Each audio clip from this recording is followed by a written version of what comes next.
Facebook channels will be showing the USA versus Belgium game tonight at 8 p.m. Eastern, right after this chat. And what was a game that was really important during our run up to the World Cup, Carly? What do you remember about that game? I actually remember that game very vividly. It was an awesome celebration of the '99 team. So I remember, them coming out onto the field and, kind of just taking us back to their moment and what they did for the game. They were pioneers of the game. They helped move the game forward. And then as far as the game, I thought it was a great game by our team. Last game before the World Cup. We scored some incredible goals. I believe a lot of headers. Yep. And it was just a really fun atmosphere. It was probably one of my top stadiums to play in LA. It was at LAFC, right? Yeah, it was a great field. And I know. It was an awesome. I remember the pregame practice, and the 99ers were all in the stands watching. And I remember we were doing like our 11v11 walkthrough, and in the back of my head, I was like, oh my God, like Michelle Akers is watching this. And like, I hope she doesn't think that I stink just like watching the practice. And then remember they all came down in the field, and I got to meet Mia Hamm, and I was like kind of freaking out and like being kind of a loser about it. Well, typical Sam Mewis fashion. I know I was a little bit nervous, childhood hero, but the stadium was like really sick. It like, remember the locker room was really nice, and they like left us little gifts on the seats. Like the whole setup was incredible. Yeah, it was. Yeah, and we had didn't we have the young girls' names on the back? Oh, that's right. Yeah. It was the name of a young girl who we had inspired, and she got to walk out with us onto the field. Yes. Yeah, that was really cool. That was like a Nike thing. Mm-hmm. Yeah. It was a good atmosphere. Yeah, for sure. I love playing in LA. Mm-hmm. Let's see, what else? So we scored 4 times in the first 33 minutes. The first 2 were from you. Were they both headers, do you remember? Yes. Yeah. Yes, I remember the first one was off a really great ball by Tierna, a good old lefty. Just kind of floated the ball up, and I went up and headed it in. And then the next one, I remember Krista was on the left side, obviously, and she was going against a couple of defenders. She, of course, used those hips of hers to kind of juke them out. And we always are talking about how Crystal somehow whips this lefty. I know. It's like a world-class ball. And I'm like, where did you learn how to do that? And her hips were like facing the other way. Total opposite. Swung them around and whipped it across. I know. Yeah, and then I just kind of flicked that one in. So, it was fun. And off my first goal, I remember doing the knee slide celebration. Oh yeah, that's right. I love a good knee slide. So good. Heif put in the notes, he was like, you should ask Curly if she'll teach you the knee slide. And I was like, I'm not going to risk that. I'm going to hold you to it. Next game we play, next goal you score, knee slide it. Knee slide. All right, well, it's going to have to be slick out there, because knowing me, I'll get tangled up and face plant. And then the other big thing I remember from that game is that Press had 3 assists off set pieces, right? Yes, yeah. So I think she assisted the next one, which was Lindsay's. Then she assisted mine, and then she assisted another, I think, Jess's goal right at the end too. Yeah, so I guess we had, what did we have? Four headers. Alex scored, yeah. Yeah, I could probably find the exact stats, but people probably don't care that much. They'll get to watch. Yeah, they'll have to watch the game. Okay, other than soccer, what else is up? How are you doing? How's quarantine? How's Brian? How's the house? Well, yeah, it was weird how we kind of all left each other after our She Believes game in Japan. I know. Like this thing was, I mean, I'm not laughing at what's going on, but this thing was just building and escalating, talks about, what's going to happen with the Olympics. And here we are thinking we finished She Believes. We're going to have a little time off, maybe 4 days or so going into our NWSL team. And then, the whole year was going to just kind of roll into one. Here we are. Here we are. I made it home. So I flew home from Dallas straight into Philly. I had an appearance that day in Atlantic City. So I got in that appearance. And then after that, every single thing that I had was canceled. Yeah. Every day it was like something. My agent was calling up. postponed, canceled, blah, blah, blah. So I'm not going to lie. The first week I was like a little stressed because, getting all these texts from family, friends, like, you better go to the grocery store now. Like, everything's going to be on lockdown. So I came down one morning, I think the next morning, it was like 7 a.m. And I was like, Brian, I got to go to the food store. And he was like, you need to chill. This is not an apocalypse. Like, yeah, I know. Pat's been the same way, and even Lynn too, because you know me, I'm like a lot like high stress, high, I don't know what the word is, like I'm on a very like busy wavelength, and I was doing the same thing, like really kind of overwhelmed by the whole thing at the beginning, and both of them had to be like, Sam, it's gonna be fine, the grocery stores are gonna be fine, we just have to kind of like take it as it comes. And I think that for me, especially just getting the puppy, I've been like a little bit more present and a little bit more mindful lately, because it's impossible to imagine what the future is going to look like. Like, I don't know if we're going to be back playing in a month or in 2 months. So instead of like working myself up so much about that, I think I've been a little bit more present. And I think that the puppy's helping, because I'll just be like playing with him and like trying to just enjoy the moment instead of like freaking myself out. So I think in that sense, I'm learning to chill a little bit. A little bit for me. No, I agree. It's been a good reset and recharge. And I hope that people who are in our situation can kind of get that from this. But we obviously are so grateful for everyone who's still out there working. And obviously a lot of people are having a tough time with this. So we're sending them good vibes and good energy during this time too. Yeah, it's definitely some sad times. I mean, it's affected everybody, every business, every person, in some way, shape, or form. I mean, it's been sad what's really gone on. Some of these businesses that will never bounce back or are going to struggle. But I try to find a silver lining. I mean, luckily, Brian and I have been healthy throughout this, and we have a roof over our heads and haven't lost a job. But just, like you said, just trying to kind of take the time to just reflect, and I'm getting a future taste of what life is going to look like post soccer. So we are very on top of one another. Yeah, I know what you mean. At least you guys have a house. There's 3 of us in this little apartment, but we're figuring it out. We're very lucky. We're fine. I wanted to ask. I've been seeing you cooking a lot on your Instagram. What has been the best thing you and Brian have cooked so far? Ooh, we've cooked some really good chicken thighs. We just did it last night again. It's just a really awesome rub. It's like salt, pepper, paprika, onion powder, garlic powder, nothing too crazy. But just, bake those. We've just been getting really creative with some of our stuff, smoking some stuff. Ooh. Yeah, on our Traeger grill, which is great. You just pop it in and nice. That sounds so good. Yeah, but it's a lot of work cooking. Now that we have the time, it's a lot of dishes. Yeah, and the amount of prep that goes into cooking, the amount of mess. And didn't you say before, are you a clean as you go while you're cooking? I like to do that. Yeah. Yeah. Brian is like every cabinet open, every spice on the counter, like everything looks a complete mess. So I'm like clean as you go, and he's like, I need that measuring cup, and I'm like, oh, I just cleaned it. I know. Me and Lynn Lynn and I cooked last night, and like the food was okay. We made like chicken and rice and vegetables, but the kitchen was clean when we were done. Like we were ready to eat, and the only dishes we had left were like literally the dishes we were eating out of. But the food was like all right. And then when Pat cooks, the kitchen takes 3 times as long to clean, but the food is so much better. We have like such a trade-off that we have to think about going into it. Like, do we want bomb food and cleaning, or do we want to like be neat and tidy but just have like average food? So true. But then it's like eat, and then it's like you're done. You just prep for however long. It's over. I know. So. I know. Do you guys have like a local takeout place that's like your go-to, or not that much?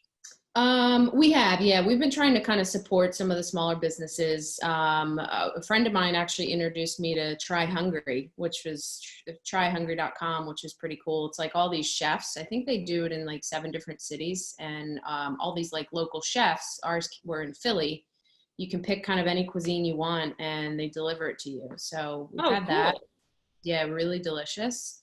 We have a really good sushi place by us that we've been getting sushi, and now Brian likes sushi. So Amazing. how are you? You're not quite there with the sushi? Not quite there with the sushi, no. I sometimes I'll go like socially because like all my friends will go to sushi, and I'll go and I'll like get a plain roll. But like I just don't like how it's just like the texture maybe, or like it I like almost every food. I'm just like not a huge fan of sushi. Like I'll go and I'll eat it, but like I don't want it. Right.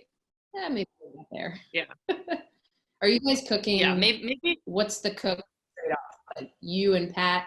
Does Pat just do the cooking and then you and Lynn? Um, it like changes every night. It kind of depends like what our schedule for the day was. Like sometimes Pat is working from here, so he works 9 to 5. And then if he hasn't worked out yet, he'll work out from like 5:30 to 7. So then me and Lynn will be cooking while he's working out. But then sometimes Pat works out at lunch, so he'll start cooking right at 5. And we'll help him, but he's like very particular. So sometimes we just let him do it. But it was so funny the other day. Pat and Lynn were like working together on the meal, and I like took a picture of them because it was so cute and funny for me to watch like my really good friend and roommate and my husband like making dinner together for all of us. And we kind of have this little like family unit going on here with the three of us and the dog. So we all kind of like work together for all of it. And it's like we like plan our meals out, and we like talk about what we want to make and like what day are we going to order takeout. And it's been like fun and like exciting to cook new things and stuff. So it's been cool. Oh, that's cute. I'm Yeah. sure Lynn's missing her boyfriend for sure. I know. She's been saying if only he was here and all of us, like just because it's such a long time. That's what I'm sort of feeling with some of the players across the league. Like thankfully you've got Pat there, even though you're not home. But me being in Jersey, I mean, it would be really difficult to be in market, kind of away from everything during this time. So I'm pretty thankful that I'm getting to be home. Yeah, for sure. And then I've been seeing all your training on Instagram too. Like, what does that look like? How have you been like keeping in shape? Have you like tried anything new? I've actually been, getting in probably the best training I've gotten in my entire career, which is like absolutely crazy. A couple of things is because I have nothing on my schedule, so I'm not getting pulled in, so many different directions. I don't have to plan my schedule. I don't have to fly anywhere. And then, James, obviously the guy I've been working with for a while now, he just opened up his facility. So cool. He's ball rolling on that. So that happened, I guess probably he moved in a week before we got home from the She Believes Cup. Everything got inspected, the turf's in, the nets, like everything. So thankfully I've been able to go there 5-6 days a week. Getting in, it's a very intimate, it's kind of all netted in, has pads all around it. Yeah. It's a little bit probably bigger than a basketball court. So it's a perfect size to just like get so many reps in of everything. So I've been doing that. Amazing. Like every afternoon around 2:30. And then on top of that, I've been running. And so I've really been able to like push my endurance. So yeah, it's been. Do you run in there? Do you run outside? Do you go to a track? Like where do you run? So the field, the club that James coaches at, I've been going there to do sort of my longer runs, and I just kind of loop around depending on how long. My body, I got to run on grass as opposed to the street these days. And then, there's a track that's been open near me that I go there. And then there's a field near my house as well where it's a bit closer, so I can just go there. So mostly just doing the ball work in the facility, and then doing all the running outside. So I feel like really good about where I'm at. And that's amazing. The only thing I'm not getting in is games and, playing. Yeah. I know. We've had kind of on and off access to this field, but we like make do whether we can get on our favorite field or not. I think North Carolina is such like a spacious area that we can kind of find grass or turf fields that are very isolated if we just look a little bit. So we've been doing that. We have a bike. We've been doing a lot. And we have kind of a makeshift home gym that we've been getting in some good exercises and stuff. But it's been good. I think something that Lynn and I have tried to focus on when we do have access to a field is doing like pretty repetitive technical work that we like haven't really we don't get an opportunity to work on during season as much. So like we'll take 100 bent right-footed shots to the far post each, 100 left ones, and it's really good because you're like getting that kind of like muscle memory. And I feel like I've noticed it's like improving, and I'm getting a little bit more consistent at some of these specific things that we're working on. So I feel like that opportunity to have to just work on like something really specific. And I know if either of us scores one of these goals that we're working on in a game, we're going to go run to each other and be like, oh my God, it worked. It's all about the repetition, literally. Like, I mean, I have spent my entire career just rep after rep. You know me, how like psycho I am with after practice. Yeah. If someone tells me like, no, you can only shoot 3, I'm like, no. I know. I spent the last couple of weeks only doing my left foot at training. Okay. It's like, you know, you never get the opportunity or time to just say, okay, I'm going to strictly just do my left foot. So that's been cool. But yeah, no, I know what you mean. We don't, everything's sort of like rushed, and we always have to prep and get ready for something. So you don't get enough time to do that stuff. Yeah, I know. We are like so excited for whenever it's safe for us to be with a group again and to train with more than 2 people. I think will also be really fun. I miss the kind of like team atmosphere where people are cheering you on and you're working towards this common thing together. So I know the whole world is missing that, but I think when soccer is back, it's going to be my favorite part, is being with everybody again. Yeah, I think hopefully people, you know, will realize like what they didn't have during this period, like young kids, you know, not being able to be with their teams. It's given them a reason to go out and practice on their own, be more creative. But hopefully, you know, people get a sense of appreciation for, you know, some of the stuff that they haven't been able to do. Yeah. I was going to ask you guys, because I haven't talked to you, how are you guys feeling about the Olympics? Oh yeah, that was my next question. Obviously I was like, when there was talks of it getting postponed or canceled, I was being a little bit stubborn about it, because I feel like I was really close to making it last time and didn't, and I have just had my sights set on this for 4 years. But I totally understand the decision, and I'm excited that they didn't get outright canceled. My hope is that I'm still in a position to try to make the roster next year, and that everybody we can do it, and it can be safe, and we can have maybe a little bit more time to prepare as a team even. So what are your thoughts? Yeah, I mean, I would totally agree. I mean, I think, you know, obviously people are lumping me into the age category now. It's like another year, I'm another year older. No way, people. You know, good old Tom Brady. They keep going. I know. You guys are pushing it for everybody. Is what it is. No, you know what? In my individual like feeling about this is, well, first of all, our team gets another year to prepare. Obviously, different people, different players, different circumstances. You know, who knows who's going to be a part of that in a year. But for me individually, how I'm feeling, like, you know, I'm obviously at a stage where it's towards the end of my career, and I felt like from the World Cup, you know, it was almost rushed. You know, it feels a little rushed after you finish a World Cup, and then it's like you've got to switch gears into the Olympics. You don't have much time to prep for that.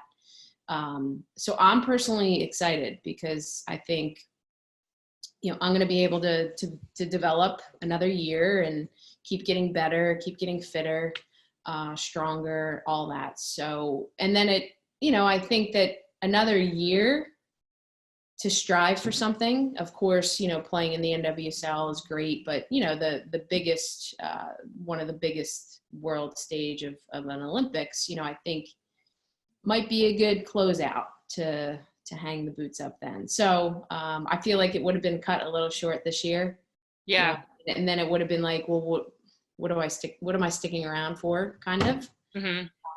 So yeah, I'm excited to keep pushing and keep getting better. Great. Well, I hope I get to keep playing with you because you are one of the hardest working, like, I think I said this in an interview the other day, like, I love how unapologetic you are about how hard you work and how you want to be the best and like what you're willing to sacrifice to get there. And I think it's so cool. And I think it's kind of given me, since being like a younger player on the team, kind of like a new standard of how hard I can work and how I can approach my own attitude to the game and expect the most from myself. So I'm glad you're going to keep playing, and I hope that I get to keep playing with you. Oh yeah, no, it's been good to. I've got our. Oh goodness! There's another Rose car alarm round 2. Suddenly, all of our fire things have. Maybe it's a test going on right now, but anyway, it hasn't happened yet. Okay. Okay, let's switch gears. Let's do a couple fun questions, and then we'll wrap it up with some talk about the game. Are you a big pizza fan? I am. What would you get on your favorite pizza? What toppings? Pretty simple, just like a margarita pizza with some basil. Yum. That's pretty bomb. I am a big cheese pizza fan. Margarita's bomb. But if I was going to get toppings, I'd get pepperoni, mushrooms, and peppers. Ooh. Or buffalo chicken. Okay. I could have pizza like every day. Yeah. If like I never get sick of it. I'll eat pizza and not really gain any weight. Yeah, that would be sick. Okay, let's see. Let's do another fun one. What sport are you most looking forward to when sports come back besides soccer? Gosh.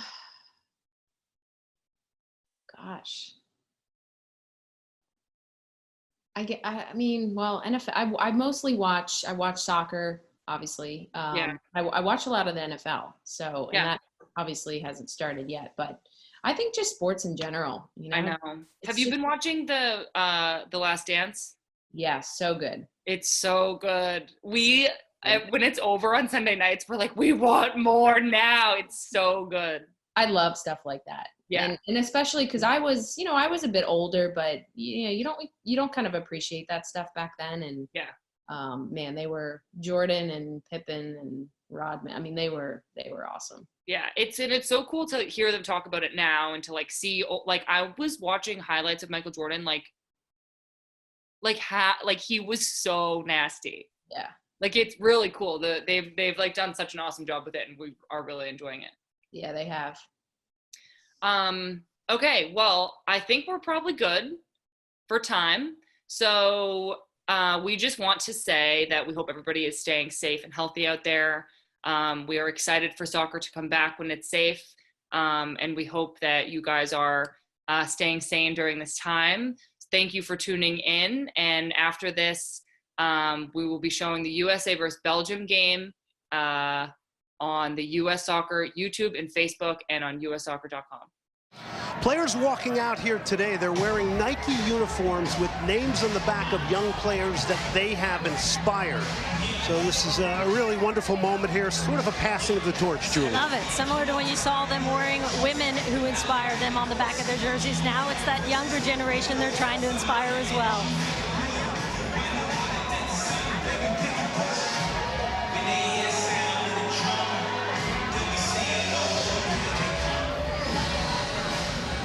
Crowd getting ready here. Belgium expected to get into the tunnel here shortly, and Nike tonight has taken over 2,000 seats here at the Bank of California in support of their Dream Crazier campaign.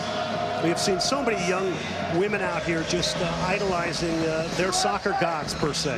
You have a lot of 99ers here as well with our kids, which has been so fun to see, idolizing this current team. It's so fun as a mom from that perspective to see your kids. I have a 10 and a 12-year-old boy and girl, and to see how excited they get for this current generation. Brandy Chastain, Christine Lilly, Joy Fawcett, some of those 99ers. I'm just happy I have a voice actually to call this game because it's been so much fun seeing all the old bags, as we call ourselves. There's Lil. Look at that handsome fellow. That's my son right there, number 10 years old, Declan. Well, the ladies of that 99 team breaking barriers and inspiring the next generation of players, including this current U.S. women's national team.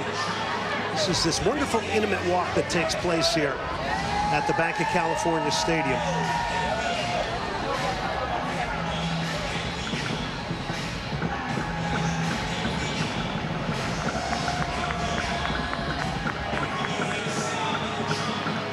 Expected sellout today. There's a look at Megan Rapinoe. She will not play today, precautionary. So she is out, but comes off a wonderful game in Denver against Australia. She sees the crowd recognizing her, giving a wave. Carly Lloyd leading out the U.S. women's national team here.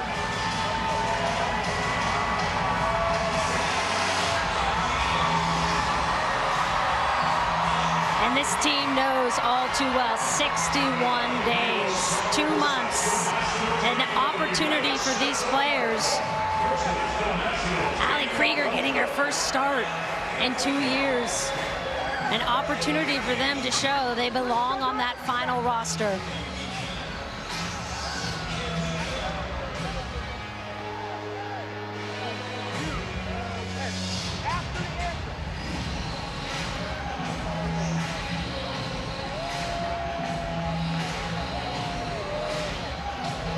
Big opportunity for Belgium.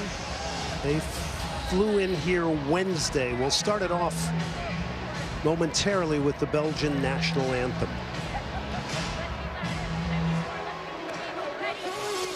Ladies and gentlemen, at this time we ask that you please rise and remove your hats for the playing of the national anthem of Belgium.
Ladies and gentlemen, please remain standing and welcome singer-songwriter Keisha Renee to sing tonight's Star-Spangled Banner.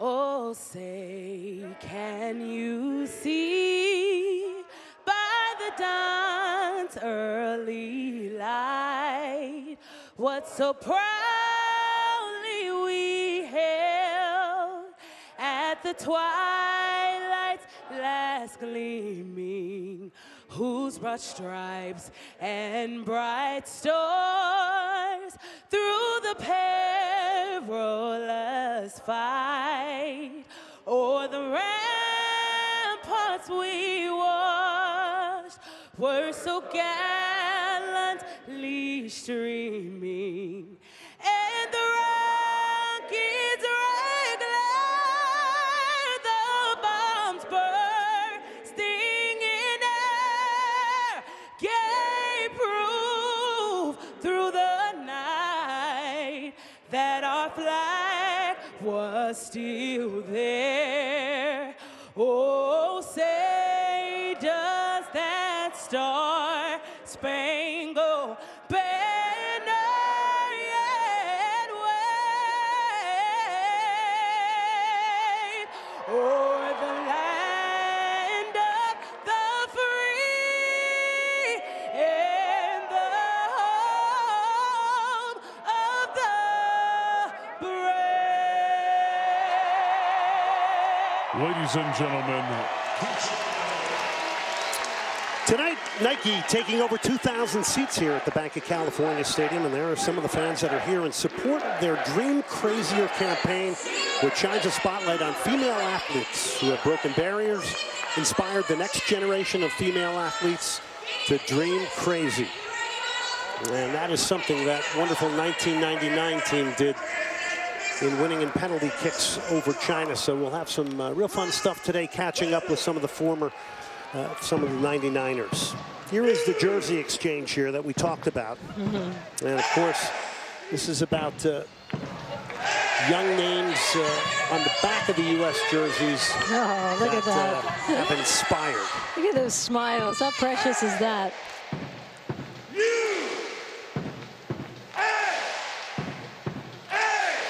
Taking a break. When we come back, we'll take a look at starting lineups for both the U.S. and Belgium. We'll catch up with another 99er. Kate Margraf, Carly Lloyd is in the house.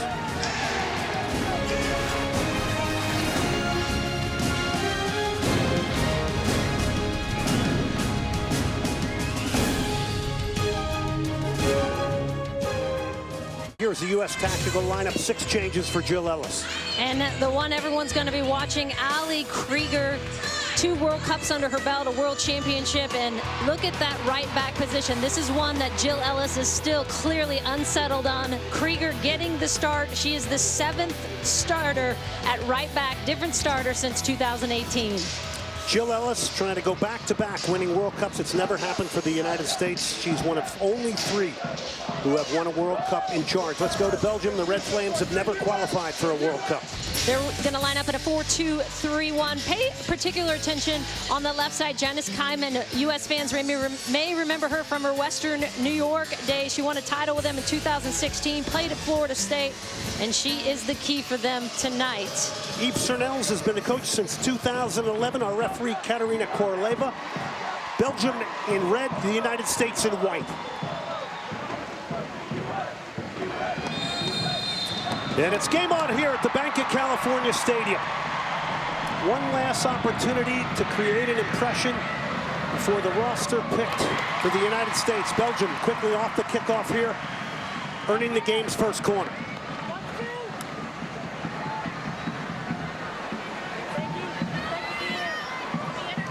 U.S. 3-1-2 here in 2019. Thursday, a 5-3 win over Australia. Corner, this goes to the near post. Sauerbrunn got ahead on it. Now it's Lloyd who will knot it outside the 18.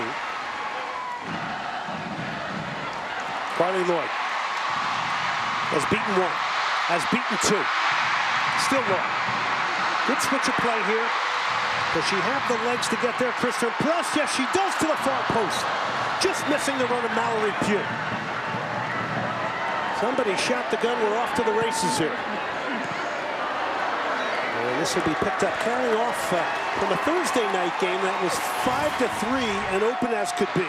And you better believe these players who are starting tonight are gonna have some extra motivation to show what they can bring to this field tonight. Carly Lloyd with the early run, and this is going to be an animated starting 11 for the United States.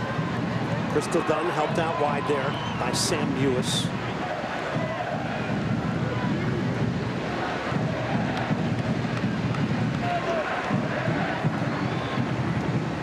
Kierna Davidson, Christian Press, those two expected out of Stanford to hold down the left side of the field.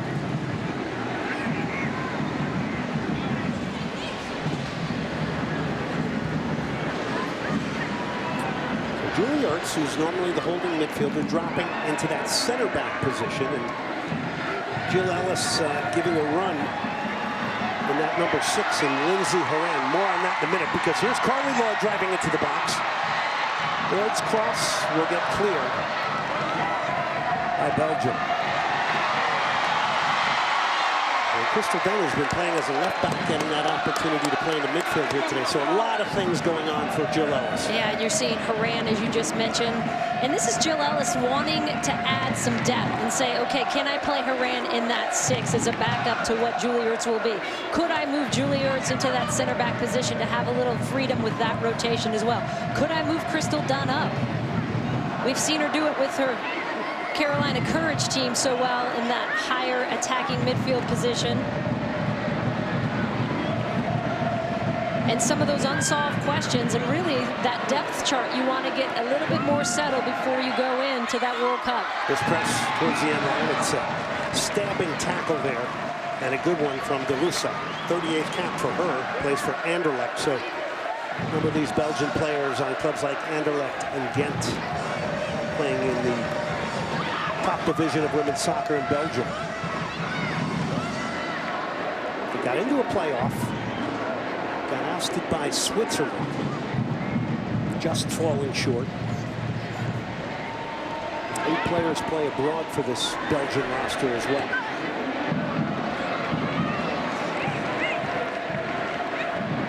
Just on a side note, at the start of this game, it was 3 a.m. back in Belgium.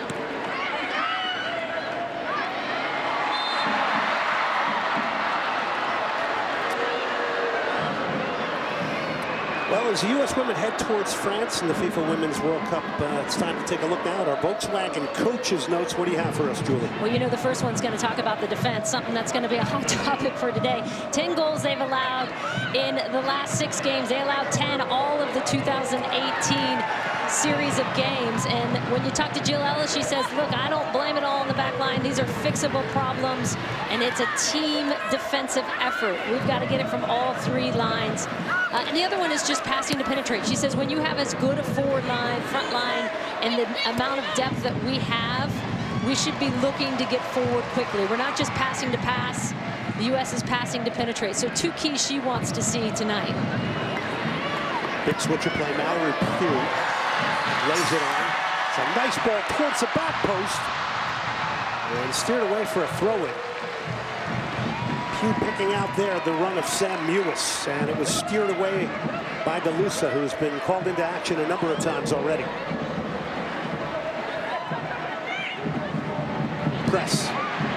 Still press. She got hacked down at the top of the box. Free kick, United States. 6 minutes in. The energy in the Bank of California Stadium is a 10 out of 10 right now. And the play before this was Mewis trying to find press on that back post. I mean, that is such a problem area for so many teams when you have those 2 attacking center midfielders and Mewis and Dunn playing those roles today for the United States. If they can get forward, that is trouble for that back line. No one wants to track that run. Lindsey Horan standing over this. Her 66th appearance today for the United States. Very fundamental to the United States women's national team midfield. Remember, she bypassed college and went directly to play for PSG. It'll be Horan. She's going for goal. And in the end, a tame effort handled there by Nikki Everard, the 23-year-old who plays for FC Twente in the Netherlands. Lindsey Horan missed all of She Believes Cup with that quad injury that happened right before that tournament. So she's going to have some managed minutes, probably around 60 today for the U.S., but playing in that deeper role today, something Jill Ellis wanted to see her in as well.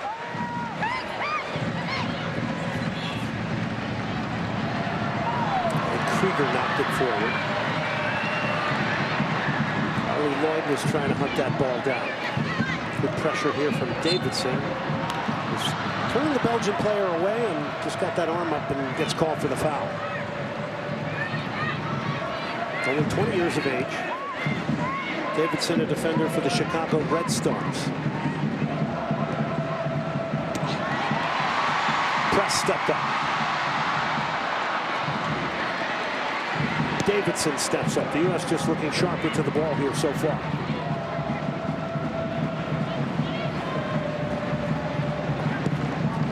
Sort of expected Belgium to be in a lower block defensively today. And Jill Ellis actually was hoping they would be in the lower block because she said that's something we obviously are going to see in the World Cup. And really, they're almost sitting in like a 4-1, 4-1. We saw United States go into that at the end of that Australia game. Lloyd just using her power to win it back. She stripped the defender. Goes to the far post. It's cleared. Belgium under heavy, heavy pressure here. Bending but not breaking so far. 8 minutes in. Sauerbrunn and Ertz, that's going back to that wonderful pairing that won the 2015 World Cup before Julie Ertz was moved into midfield. And again, as Julie mentioned, today Lindsey Horan playing the deeper lying holding defensive midfield role.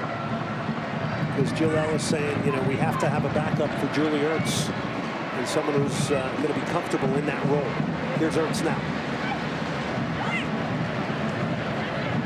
Pugh lost control there, came off the bench in wonderful fashion on Thursday to produce 2 goals. One of them 30 seconds after she came on. Her very first touch. I said, how good was that in front of your home crowd there? She goes, honestly, I couldn't believe it. My family was like, what? What was that? She goes, I don't know. Lewis's ball. Off the mark. MLS Match of the Week presented by Audi. Saturday, Allianz Field, Darwin-Quintero, Minnesota United hosting New York City FC. That's the opening of that new beautiful stadium. 5 Eastern, 4 Central on ESPN2, ESPN Deportes, and the ESPN app. Check out ESPN FC on ESPN Plus every day. That'll be Taylor Twellman and John Champion, I believe, on the call of that one. Another free kick for the U.S. Pressure continues here 10 minutes in.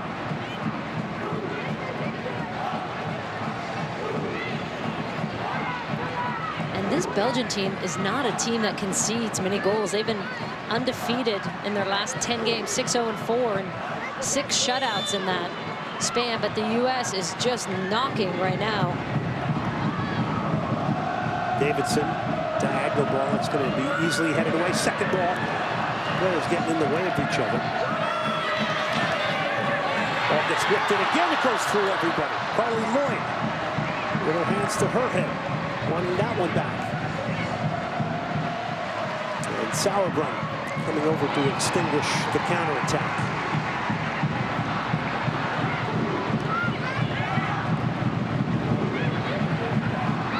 Belgium maybe with a little bit of space to play here, but Sauerbrunn's going to leg this one down.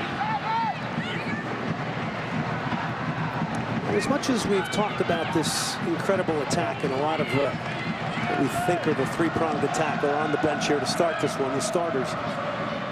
Defensively, what are some of the reasons you think the U.S. has been conceding more goals?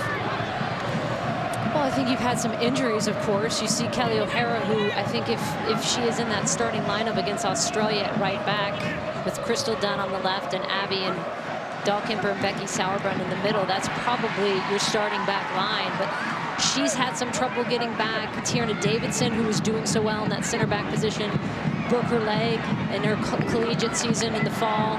So you've had some rotation there that hasn't helped. And I think positionally they've been all over the place. It's something they talk about it from the 3 lines. I think that back line, though, positionally, we're just seeing them very disjointed. And it's obviously it's something you want to happen now, though.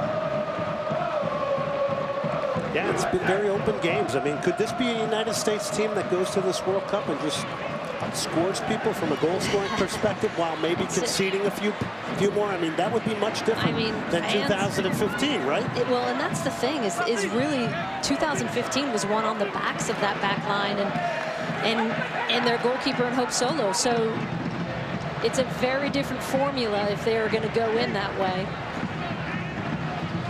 But they clearly need to shore things up on that back line. And as I said, I think this is the time you say, okay, these are fixable issues, but this is an issue we need to address. Mr. Jung enjoying getting a run in midfield here today with a switch of play. Here's Ali Krieger, who may be the player out here today who has the most to gain with a good performance. Comes set from U.S. Switch of play. Davidson one-times it to the far post. Carly Lloyd was ghosting in there to the edge of the 6-yard box. The one-time ball from press. And there you see Sam Mewis just finding that little seam in between, which is the perfect spot in which Jill Ellis wants to find her a little bit higher, able to turn and get her head up. 13 minutes in.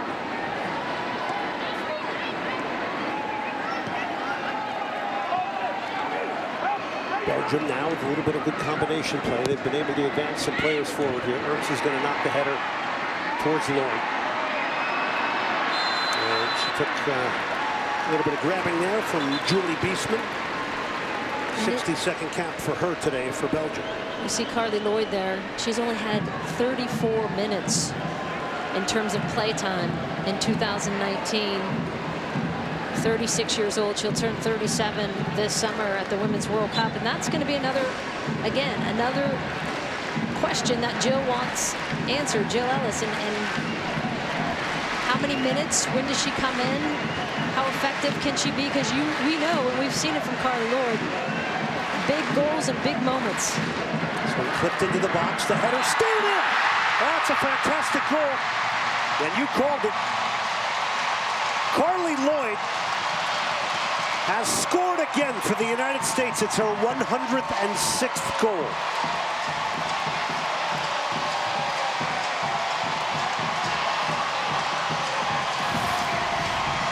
We saw her miss one earlier, and you could see she was upset about it. She wasn't going to miss a second.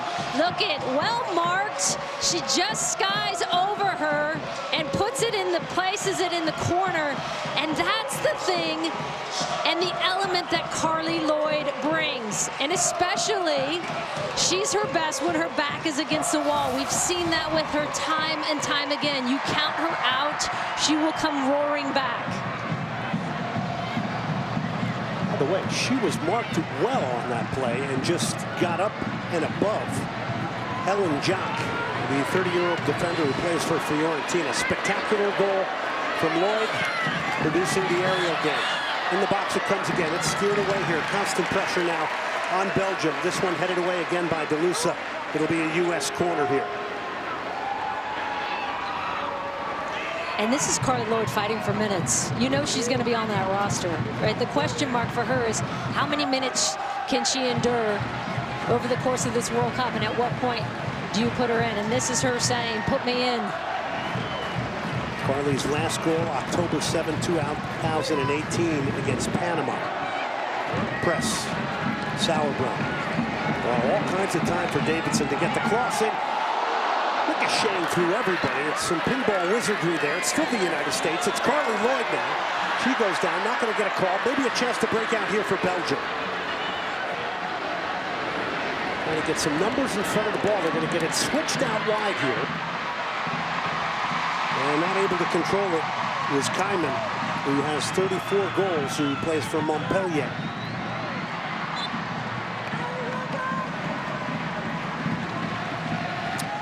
ESPN's coverage is brought to you by Volkswagen, presenting partner of U.S. Soccer. And boy, is that going to be a good matchup on the right side of the U.S. back line. Krieger against Kaiman. Talked about Kaiman in the open. 9 goals to lead the Belgian team in World Cup qualifying, almost getting them to their first ever Women's World Cup. And good positioning on that last play by Krieger. Little counter by Belgium. She tracked that one down, chased it down. Ertz, Ali Krieger now. Krieger today earning her 99th cap.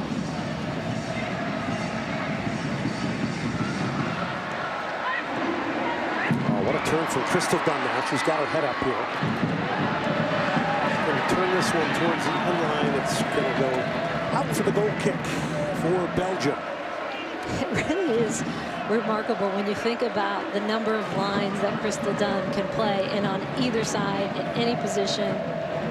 I said at one point, Dunner, you're going to be in goal. I know it. She's like, I actually think that sometimes. Well, let's not forget, she's got 24 goals, just to kind of further validate that consistency, because she has played as an attacker a lot for Jill Ellis as well. And so good on all 3 lines. Davidson, 20 years of age, has just beaten 2. And rather easily. Cross will come back to the 18, no one there. And that's going to stop the counterattack there. As Sam Mewis with the tactical foul. going back to Crystal Dunn, we heard Jill Ellis when we spoke to her yesterday talking about investment in players. That's one of the players she truly invested in. And rewind 4 years to the last World Cup. That was her last cut, was Crystal Dunn. She was the last one they cut to not make that roster. How much does that one hurt? And then she came roaring back. MVP of the NWSL, playing so well, and basically said, look, I will play anyway, but I want to be on this roster. And boy, does she deserve to be on this roster. That's a remarkable story that is fittingly perfect for today's Dream Crazier campaign, I would say. And of course, Crystal Dunn looks to be penciled in as a starter at left back, because I kind of believe that lineup on Thursday is pretty much what is the first team lineup for Jill Ellis. Minus a Kelly O'Hara if she can get healthy again, and by all indications, her ankle is getting better. Sauerbrunn ran it forward from her center back position. Here's Dunn now. She's teasing and tormenting too. She's created space. Can she get a cross off? Took a deflection. Oh, it's a good. Carly Lloyd's putting on a show here in Los Angeles.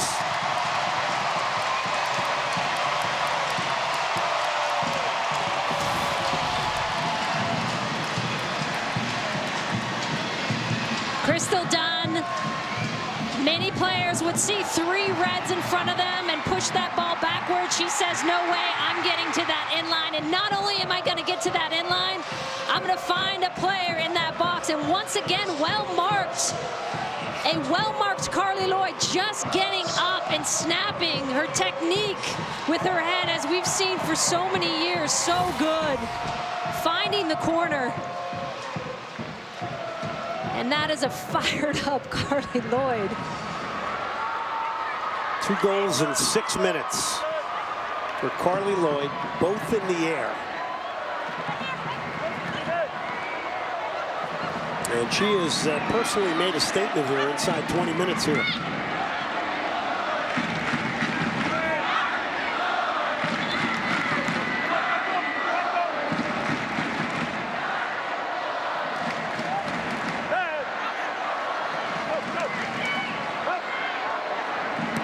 Sauerbrunn, Davidson. Becky Sauerbrunn has just silently, humbly gone about doing her business tonight, her 155th cap. Speaking of legendary careers, she's had one as well.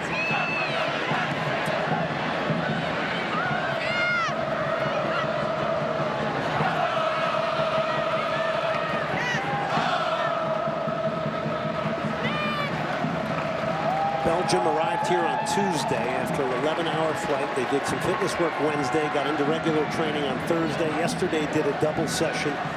We're in here in the stadium last night. Country that's rising.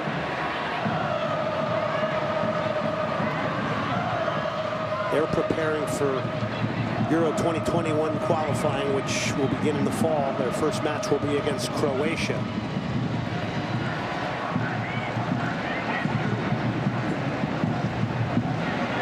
When they qualified Belgium for that 2017 European Championship, it was this boost of energy to the country. We've seen, obviously, what they've done on the men's side. Roberto Martinez, one of our ESPN colleagues there now, they're ranked #1 in the world. But the women's side has struggled to gain any traction until they qualified for that European Championship. And boy, I was talking to Roberto on email. He said the response from the country was tremendous. And the youth development that's happening. There's only 30,000 registered players in Belgium. But definitely on the upswing, as you see in so many of these countries.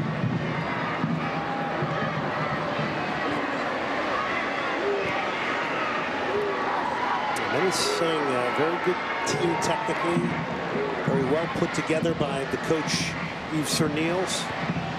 The area that they'll have to bridge now is athletically, which we have seen many European countries do over the years in dramatic fashion. They don't have the pace, they don't have the skill. Want to go out of play. Let's go to Kate Margraf, who has a special guest. Yeah, quite a special guest indeed. I'm standing here with Mia Hamm, one of the greatest soccer players in U.S. history. Mia, thank you so much for joining us. Thanks. Now, you're a part owner of the stadium. This is a pretty nice space. What's it like to host the U.S. team here? It's an incredibly proud moment for us. Obviously, we're proud of the product we put together here at LAFC, but to have the caliber of the international players that we have here today is special. As a former member of this team, but obviously someone who loves the game of women's soccer. So for the fans here to be here, and for my teammates to see this great stadium we've built in the heart of Los Angeles means a lot. We'll get back to 1 second. So with an exciting opportunity just like that passing by, many more going on against Belgium. My question is, this team around us is such a special group. The 99ers came together and had incredible chemistry, which led to our victory. What do you remember about that year and the challenges we faced to overcome to win the World Cup? I think, we had to deal with the pressures of playing at home, but also, at different times, people playing in different positions, injuries. But more importantly, I think for us is just coming together as a team. You work so hard to accomplish and win the World Cup. Everyone has to be on the same page, and I think a lot of the times it's easy to get distracted, but we were committed to each other, committed to the task at hand, and we really put everything we had into making sure that belief was there every single day. Now, the U.S. Players Association and U.S. Soccer is hosting this weekend in celebration of 20 years since winning the 1999 Women's World Cup. What similarities do you see between the current team and us? I think you have so many players. They can play different lineups and give the opposition different looks. You have players that are incredibly versatile, like a Crystal Dunn, who can play outside back, but also get forward and make Kelly O'Hara. So I'm hoping she gets healthy. And they have grit. So I think when you go through a tournament, you have to have the ability to overcome, downsides, obstacles, and these players have that. And so I'm excited to, just like there, to get it started and see how well they do this summer. All right, thanks, Mia. Enjoy the game. Thanks.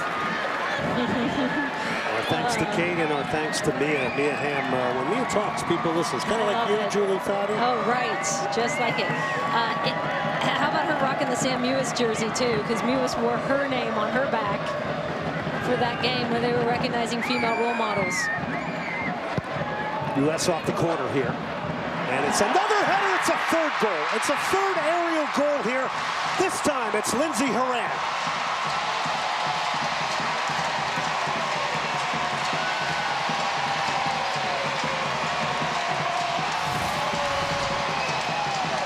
And just so much time there for Lindsey Horan. That marking, as you're seeing, too much space, but she does well to get this one on frame. And especially as you're backpedaling like that with a floated ball, it's hard to get pace on it. But Belgium not tight enough on that set piece, that corner kick, and Horan punishing them for it. 8th international goal. Her moment here tonight, tempo setter. 2018 NWSL MVP. Lindsey Horan has a goal to go along with 2 from Carly Lloyd.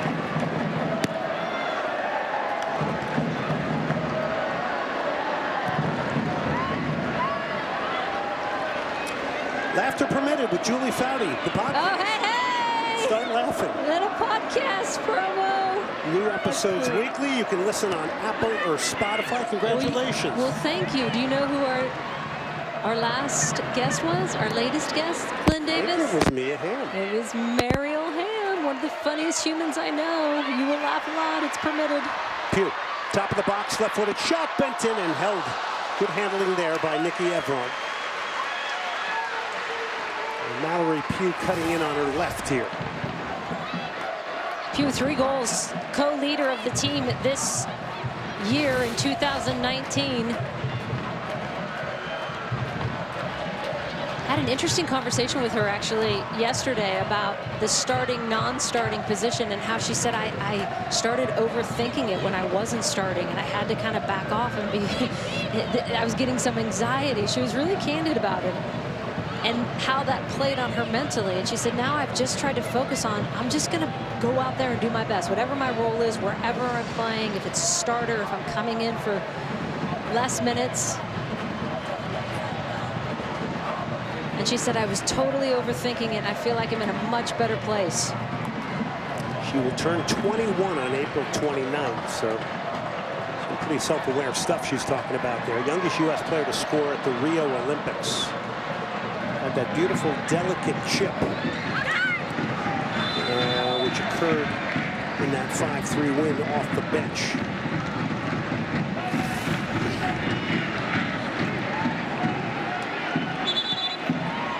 Lindsey Horan getting dumped there. Picked up the third goal in the 26th minute for the U.S. And Belgium's been under siege here for the majority of this, Julie. We haven't even talked about their number 9, Tessa Woolert, who is their Belgian Player of the Year. She plays in that target position, and she, like Kyman, is another game changer.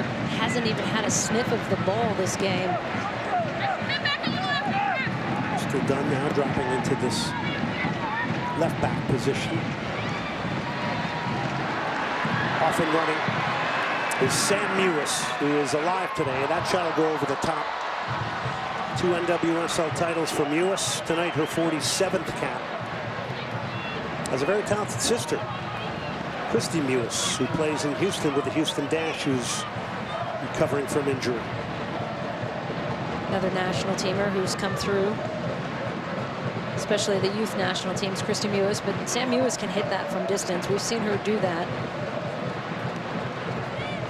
It was fun to see her reaction with Mia on the field. We got to go down and watch their practice, of course, with the current team, and then we had this big interaction, a big reunion picture, and Sam Mewis was so cute. She was so excited to see Mia.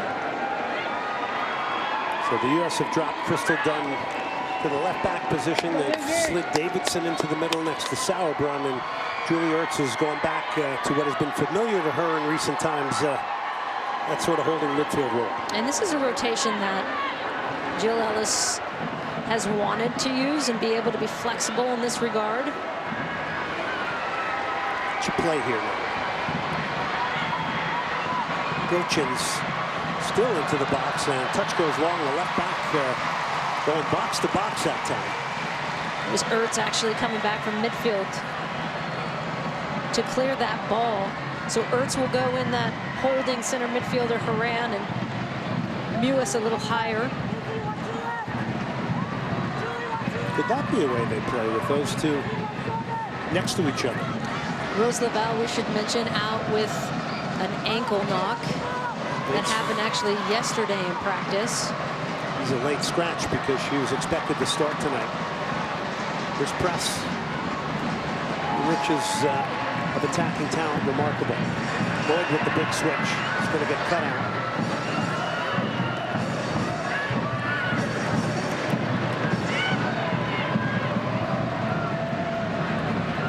Just coming that little bit quicker for Belgium here. That's put them under duress a lot. Krieger's cross. Masipa.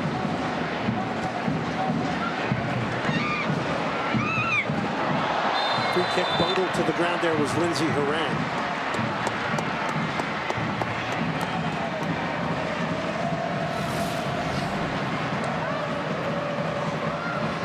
Masipa, one of the young stars for Belgium, clumsy on that. Clearly a foul. Masipa plays for Ghent. Press. And Kierna Davidson stand over it. Look at Nikki Everard.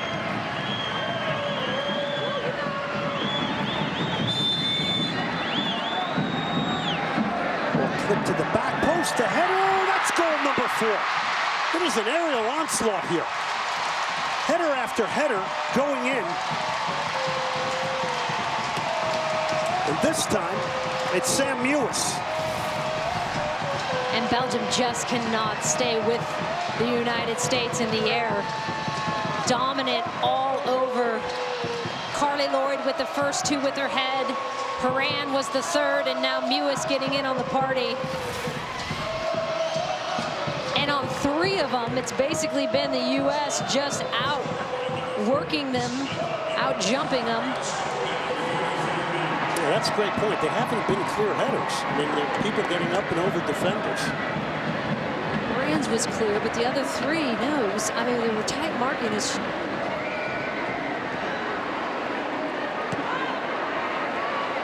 34th minute, a 4-0 lead for the United States.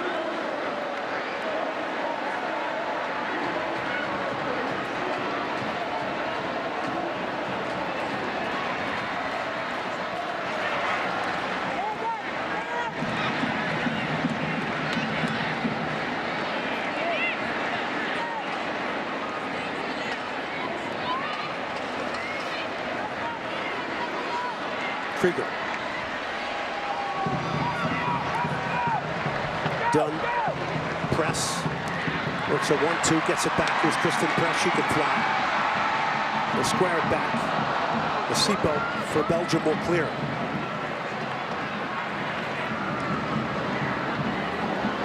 Obviously, without being disrespectful to Belgium, it's a step down from Australia. Clearly a step down. I would say, though, with the Australia game, the one thing the U.S. is going to take away from that, I heard Alex Morgan, I talked to Alex Morgan yesterday about this and her 100th goal and how pleased she was to get that out before the World Cup, but it's the fact that they came back from being down. They were down 2-1, even though they gave up 3. Carly Lloyd will knock it back. Lindsey Horan. Outside of her foot to Lloyd. Lloyd, she does have power. Posting up was Press trying to get it back to Lloyd. Still Kristen Press here. Krieger. Get a cross in, headed away. Now, if you're making decisions in the final roster spot, and we'll get back to that in a second because Belgium breaking out here. Get things going is Avina Filchins. Again from that left back position. And the offside flag was up. Big start for Carly Lloyd here today. 2 goals inside the first 20 minutes. She's climbed up now to tie Michelle Akers on the all-time scoring leaders list for the U.S. Women's National Team. Let's go to Kate Margraf, who has the legendary Michelle Akers. Yeah, speaking of Michelle Akers, I had the privilege of standing next to her. It's very hard to get a hold of her to interview her. She's the most popular player up here. Michelle, what's been your favorite part of this weekend? The favorite part for me has been being with you, being with our team, being with these guys out there playing on the field and kind of reconnecting and enjoying and celebrating what we've accomplished, but what we're looking forward to in this next World Cup. Now, you won 2 World Cups, but not consecutively. You won in 91 and 99. How hard is it to repeat, and what can this team do to become back-to-back champions? When you win 1 World Cup, everybody's gunning for you. Super tough to win back-to-back. So I think for this team, leadership, poise, focus, finishing their chances, defense, pulling it all together at the right times, and miracles. And listen, our hearts will all be out there with them.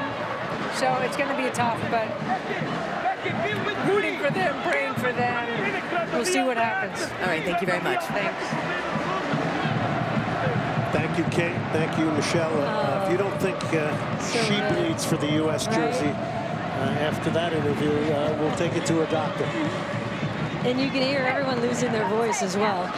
Brandy, wait till we get her on. She barely had a voice coming into this game. It's fun because we just never get to do this as well. This is the first time we've had 18 of the 20 together. The only 2 we're missing, Tiffany Milbrett and Carla Overbeck, which I'm not happy about, you two. It's such a neat group of women. You guys have been involved in so much media work here and events, but also just having a great time together. You can see the wonderful chemistry even after being apart for so long. And it's seamless. It really is, with the kids as well. All of us with our kids hanging out. Everyone's got their family here. It's just been so much fun. Big switch of play. Here's Masipa. And join in was DeLusa.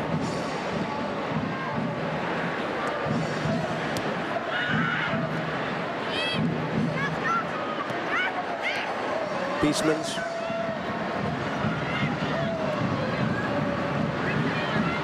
Boy, just too big, too strong, and powerful.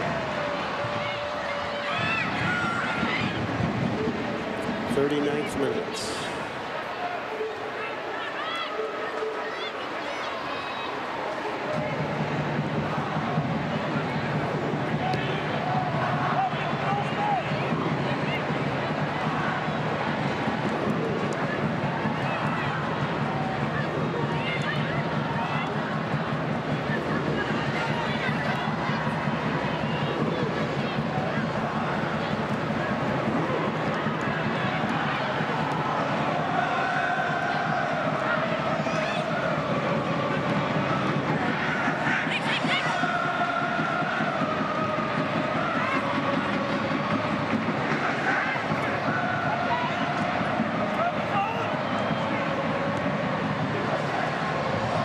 Here's Sauerbrunn now. This crowd has been engaged. It's been active, it's been physical, it's been acoustically noisy here, both on and off the field here today. It's lived up to it. What a great stadium this is. Gorgeous stadium, home of LAFC, which Mia Hamm is a part owner of, and LAFC off to a great start off the turn. Pressel trying to bend it in. It's a game that's also brought out a lot of stars here. John Legend and Chrissy Teigen in attendance here. Their daughter as well. Have fun. Love those two. We're hearing from our producer, Todd Kulis, they got yelled at, the daughters, for dancing on the field too close. I think that should be celebrated, actually, Glenn. There's been a lot of jerseys moved here today, I think, too. Is there anybody outside of us not wearing a U.S. Women's National Team jersey today? 41st minute. It's been one-way traffic here in the United States. 14th minute, 20th, 26th, 33rd. Glenn Davis alongside Julie Foudy, Kate Margraf, the third member of our team here. This is the last match for the United States before they will pick their roster and then play in their final 3 games before heading to the World Cup. Kate just hanging out on the sunset deck. I've been putting a few back with the girls up there. With the 99ers hanging out. That's a good gig right there Kate has. Here to Davidson. Goes into midfield. Haran just dropped it. And it'll be collected. So halftime, what's coming up? Because I know you've been the choreograph agent around all this interesting halftime activity. I just know we're going out onto the field. I don't sweat the details. Just tell me where I gotta go. Legacy of the 99ers and the 99ers 20th anniversary celebration. You're not going to want to miss this at halftime. Dunn will go back to Alyssa Mayer, who we've hardly mentioned here in the first half.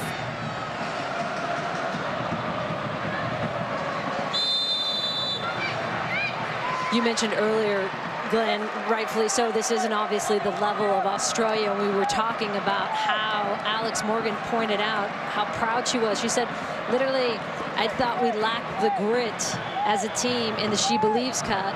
And even though we did concede those 3 goals, what we did show was a mentality and grit that we're going to need. And I think that's something that they're going to build upon in these last 2 months, 61 days out for this World Cup. Yeah, we're basically 2 months away from it. Do you think this will be the most competitive World Cup ever? Absolutely. So many countries now investing more in their women's game. Yeah, what a summer it's going to be. Sauerbrunn.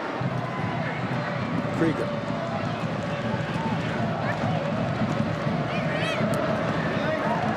the turn. Pulled away from Lloyd. It's picked up by Krieger, who's trying to join in here quite a bit. Here's Crystal Dunn now. Started the game in midfield, moved to left back after the third goal. Dunn will get to the end line. She'll hang a cross up. And it remains in. No, it goes out for the goal kick.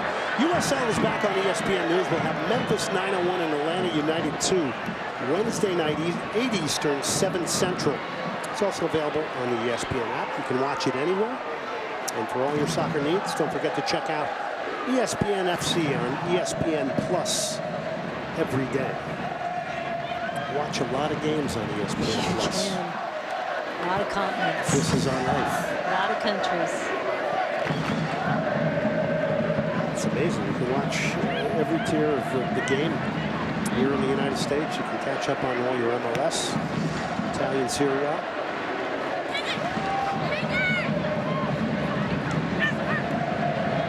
Stepping in front there to win it was Jack.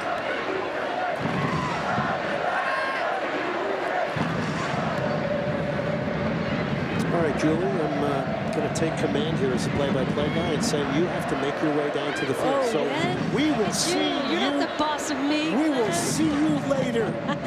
Gladly, I'll take this headphone off. Well, my boss, the producer, Todd Koulis, just told me, so I'm just the messenger here. Don't beat me up. Here. Here's Mallory now. Little shake of the hip. She'll knock it back here.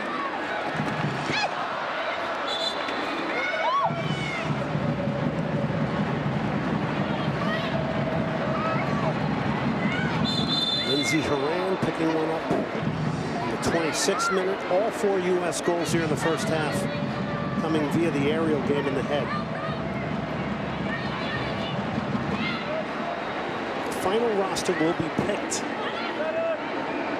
prior to the May 12th beginning of the send-off series. Starts with South Africa, then New Zealand 4 days later on the 16th of May, and then May 26th, Mexico at Red Bull Arena. And of course, the U.S. in a group that includes Thailand, Chile, and Sweden, with Sweden the biggest competition in their final group game. No stoppage time here in the first half. Cross will come in. Lloyd trying to get a third. Goes out for the goal kick. And with that whistle, Carly Lloyd, a pair of goals to get things going here. The United States dominating here in the first half against number 20 ranked Belgium. Sam Mewis getting one. Lindsay Horan getting one as well. And we will take a break here from Bank of California Stadium. Legends are up next.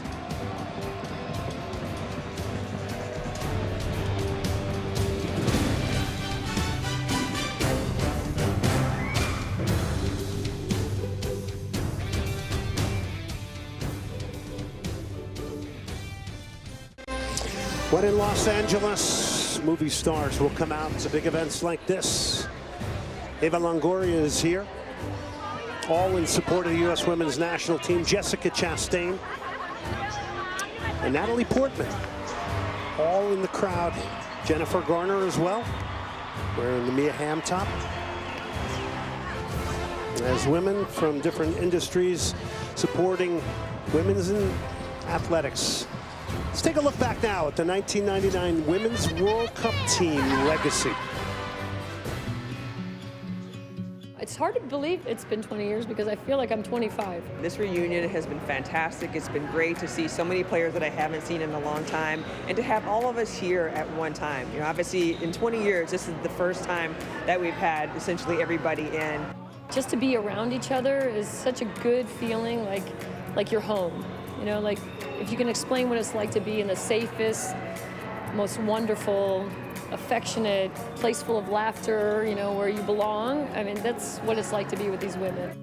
It's a bummer we don't get to see each other very often, but when we come together, it's like we've never left. Also, we're able to see the current team train and get ready for their World Cup. And it's really kind of neat to sit in the stands and watching them begin training, because it's like, you know, we're sitting in the stands now, but they were sitting in the stands when they were young watching us do what they're doing. So seeing these players now living out the dream that they saw us living is truly amazing. Now our kids are looking at these players, and to see the look in my daughter's eyes when they see Megan Rapinoe or Tobin Heath or Alex Morgan, that's what it's about. And when you don't have kids, you don't really understand that impact.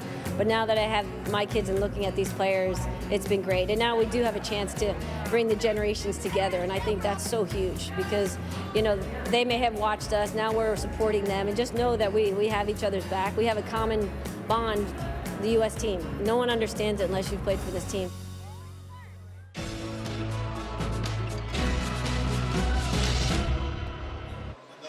ESPNW stories, Alex Morgan's 100th goal, that coming against Australia. Baylor with a 1-point win over Notre Dame for a National Basketball Championship.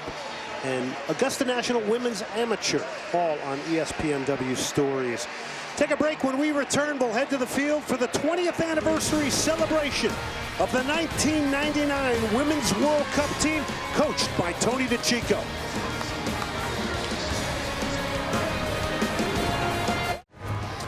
Welcome back. Let's go down to the field to U.S. Soccer host Jordan Angeli. Members of the 1999 World Cup team were not able to join us today. Please give a round of applause for team captain Carla Overbeck, Tiffany Milbred, assistant coach Jay Hoffman, and the head coach, the late Tony DeCicco. Joining us on the field now is his wife, Diane DeCicco. Give us a wave.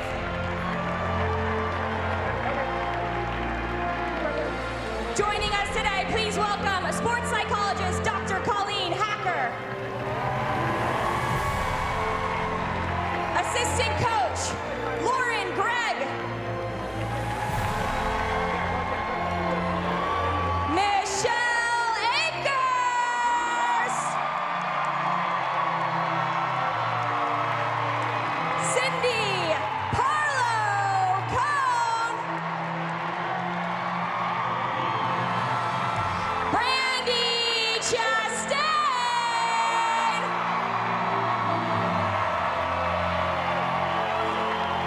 Lori Fair.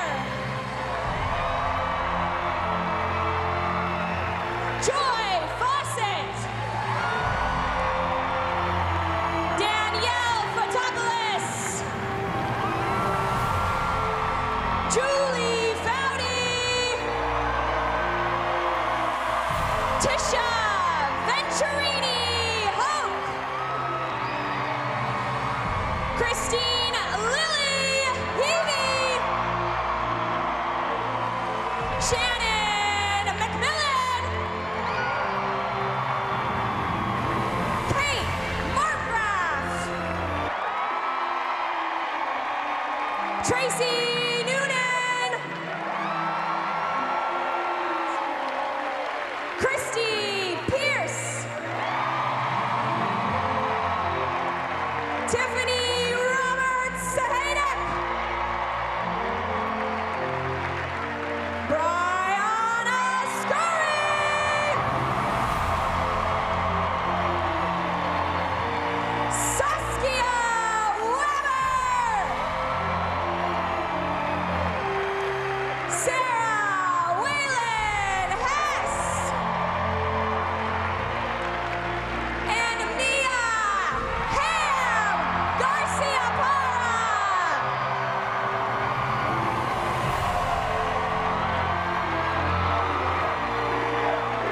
All right, Mia, what a reunion. What has it been like being back with the team? Taking a break here from the Bank of California Stadium. What a halftime that was, honoring the 99ers. When we come back, second half action between the United States and Belgium.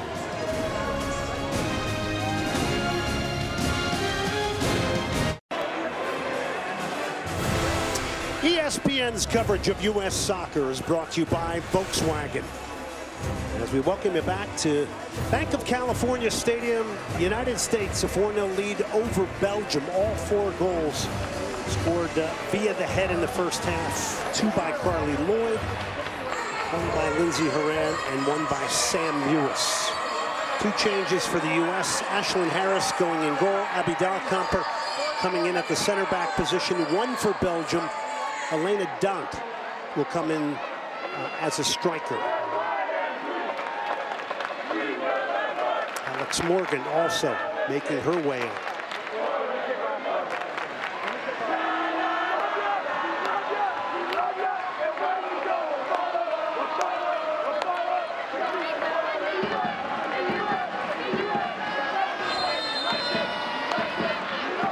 Game on here in the second half.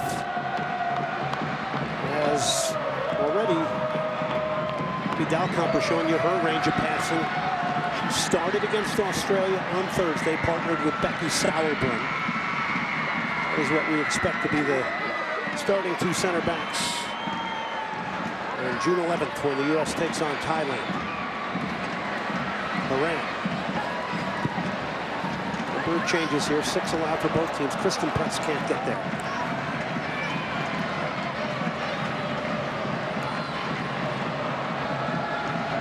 Through the substitutions here, Alex Morgan, who got her 100th goal on Thursday, picks up her 160th cap today.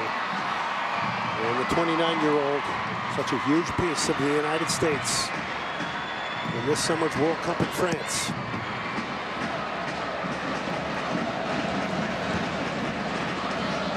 Belgium has 5 changes available to them still. The U.S. has 3.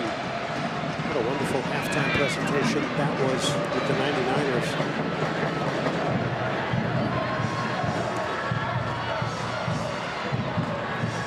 Dahlkamper.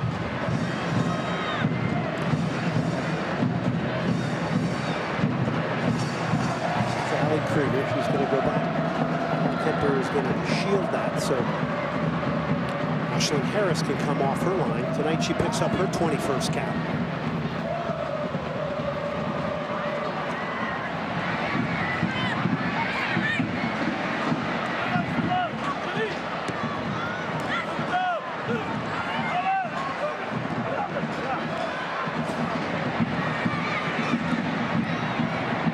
Deneva. A little bit of flip there to Masipo now. Filchins. It's a little bit of possession here for Belgium, but it has been difficult for them to carve out a singular chance here tonight. Making it back from the field. That is some quick work, is 99er Julie Foudy-Black. That was a wonderful halftime celebration. Oh, so fun.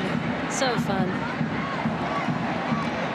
Oh, still got a burst too, Glenn. How many minutes did I miss? 2? 2.5. You Not didn't bad. miss much. You got up here very quickly. Changes here, Julie, if you don't know.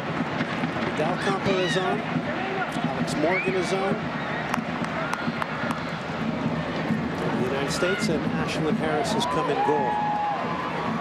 So Jill Ellis making some changes here, giving opportunity to a number of players here tonight like we expected. So great to see Alex Morgan score that 100th, and she said yesterday that she said they were kind of coming easy in the 80s and 90s, and then I get to like 98 and it started to slow down, and then I started thinking about it. She said, so I was happy to get that over with before the World Cup, to reach that milestone and not have to carry that one, because I can remember with Mia, that was a big deal as well. The pressure of getting to the 100th, and what a club she joined. The 7th member among those legends.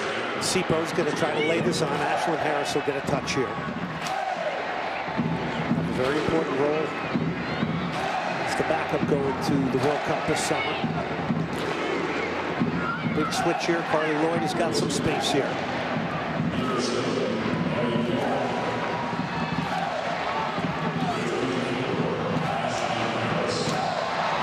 Morgan fights to win it back to Carly Lloyd now. Dahlkamper. Cross is cut out.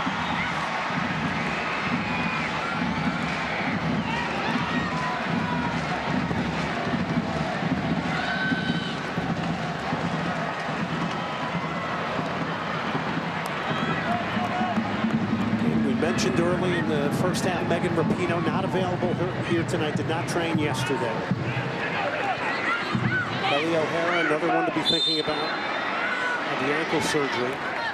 And let's go back to the outside back position today here, because how much can you really take out of this game? Because essentially you really haven't been under a lot of pressure, certainly from a defensive standpoint. It's a great point. I think if you want to really see where Allie Krieger is in the depth chart, you got to put her in against Australia. That's why I think a lot of fans were clamoring for that, to see where she's at. I mean, it's nice to get some confidence in minutes, but...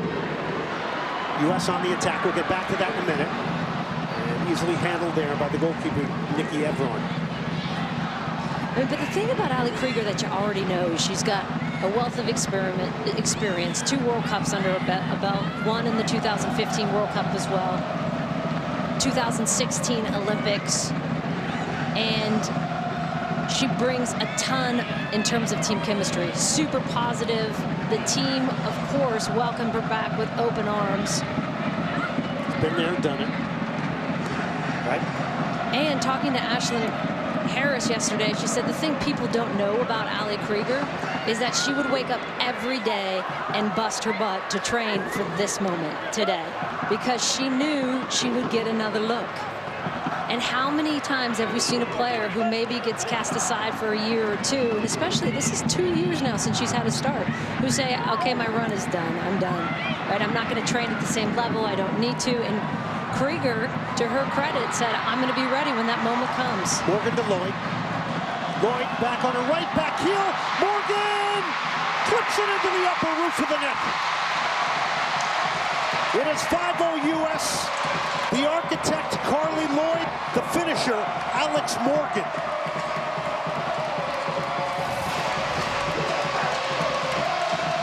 Sprayed wide to Carly Lloyd, seen in a different position, coming from midfield. And this is where Alex Morgan, you get that on her left foot, and she knows I don't need to put some pace on this. I just need to lift it over the keeper. What a nice little touch by Carly Lloyd. And to beat that keeper near post. The little finesse there. And that's the maturation as well of Alex Morgan, her 101st goal. In 160 matches.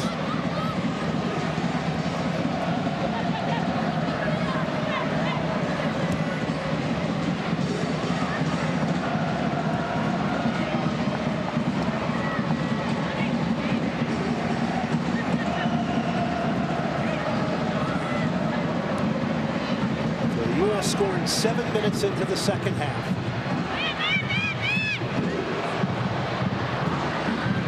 It's the very overmatched Belgium.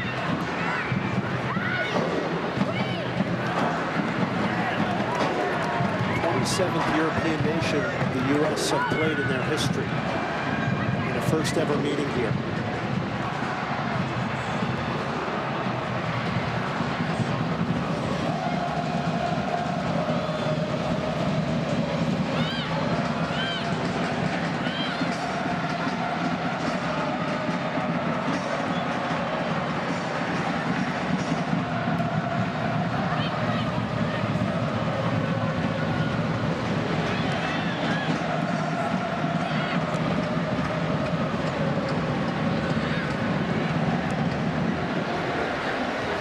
Big switch of play from Woolen.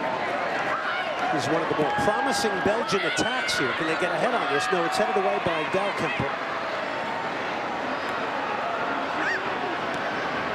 As for that wonderful North Carolina Courage team, coached by Paul Riley.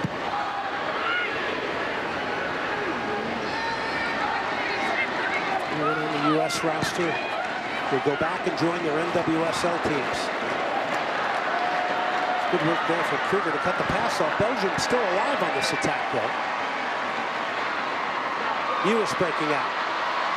U.S. getting players in front of the ball. Morgan sticks it towards the corner. Pugh's going to get there. Rather easily.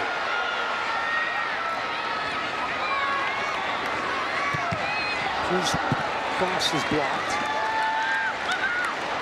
And that's called passing to penetrate, taking the words from Jill Ellis from Alex Morgan.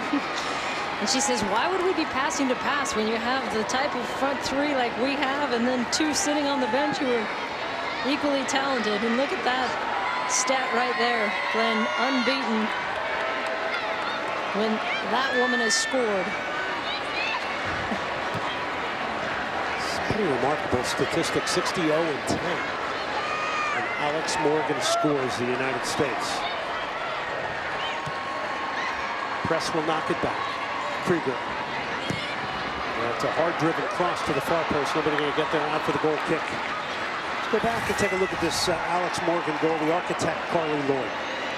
And a nice little pass with her back heel. Morgan doesn't panic, doesn't try and hit it with power. She sees there's a little gap there. And it's on that favorite left foot, as we know.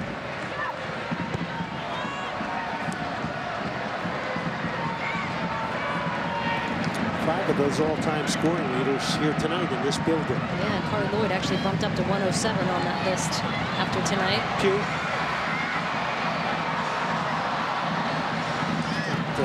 Taken off it by Deneva. Yeah, think about that. 5 of them here tonight. I hadn't even thought of that. Never happened before, I don't think. I have to give a big shout out to Becca Rue, the executive director of the Players Association, because she's the woman who made all of this possible, and that's why you have those 5 legends here along with the 99 team. This is the first time the entire U.S. women's national team player, anyone who's played for the national team, has come together for a reunion like this. And what fun it has been. On the other hand, I will look at it from purely a competitive standpoint. What an uplifting moment to present to the current national team ahead of what's coming. Yeah, and it's so neat to get to spend some time with this current team. I, of course, get to do that with my work, but a lot of these 99ers and older alumni just don't get that opportunity. Here's Krieger, played at Penn State.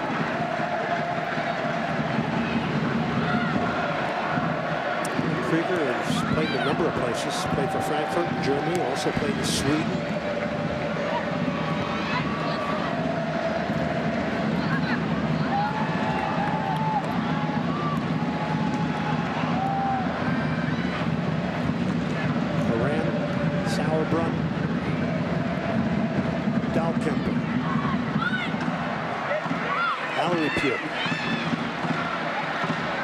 Assessing Mallory tonight. I think her movement has been good. I think they have given Belgium a lot of time and space on the ball for the U.S. team. You're seeing them break it down. Would have liked to have seen her a little bit more involved.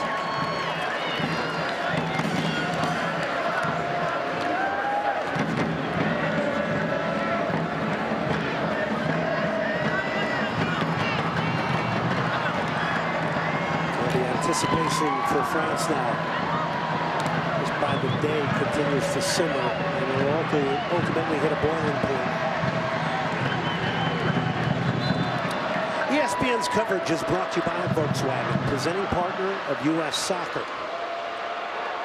Change going to be made here for Belgium. Maud Couteriels will come on. Off will come Helen Jock. 87th cap for Couteriels. And Sherry Van Bella will come on for Davina Filchins.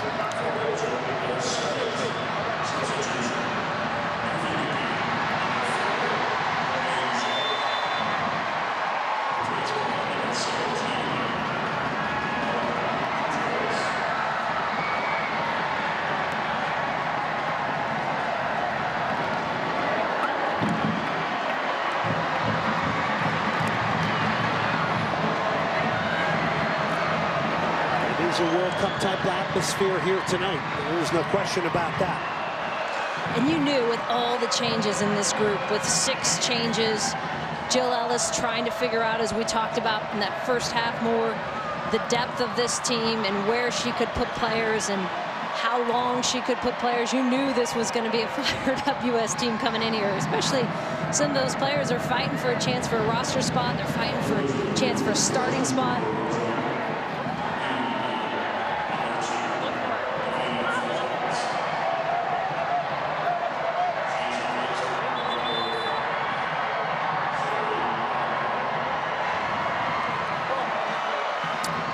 Go to Kate Margraf, who's with the legendary goalkeeper Brianna Scurry. Well, I'm here with one of the best goalkeepers in U.S. history, male or female. Bri, we're heading to double overtime. PKs are looming. What was your mindset knowing as a starting goalkeeper you're going to be facing some of the best penalty kickers from China? My job was just to stop one. That's all I was thinking about. I knew everybody who was going to shoot a PK was going to make their PK, and my job was to save one. And it was just an amazing feeling, and I just loved it. And I was just really focused on that one thing and one thing only. So that one that you had to save came in the third opportunity. How did you know that that was going to be the one that you could save? Normally I have a method of operations where I don't even look at the kickers, and I don't even look at our kickers or their kickers. And that particular one, when I came into the goal, something in my mind said, look. And I knew that this was the one. I saw her come up to the PK spot.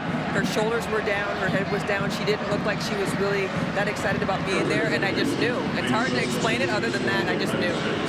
So that win was one of the most significant victories in U.S. soccer history, in women's sporting history. How did that change the landscape for women in sports in this country? I think our victory really did a lot, not just for women's soccer or for women in general, but for the world, honestly. I mean, so much more attention has been paid to women ever since that victory. I think what we did was we showed the world that women can be powerful, women can be strong, women can play a great athletic event and really influence and really inspire a world, and that's what we did. I mean, it's really amazing the different effect that we had on everyone, and not only women, but on men as well. And it's really, truly amazing, and I'm very blessed to have been a part of it. All right, thanks so much for your time. Thanks, Tom. Nice to see you. Have I said how much I love these women tonight? I think you have. Well, I like her point, though, because, you know, when you watch, you know, the 2015 World Cup, and when you watch this World Cup in 2019, you have to feel very proud about 99 and what it did to influence investment into women's programs around the world. And I'm talking strictly soccer right now, and I know it goes beyond that.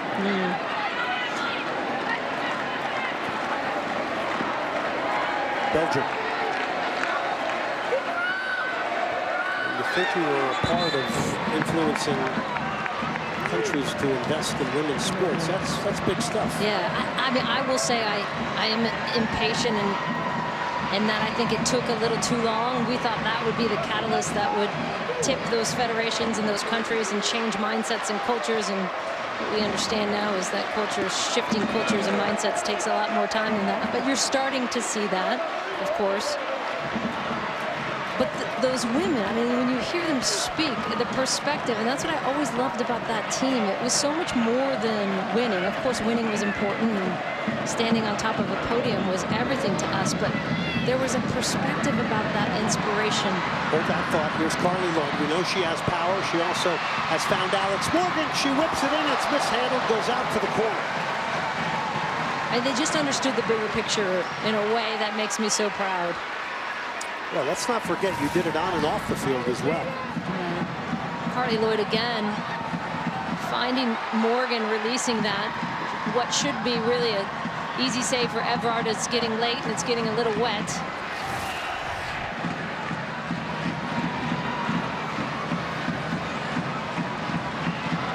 Just can press now to take the corner.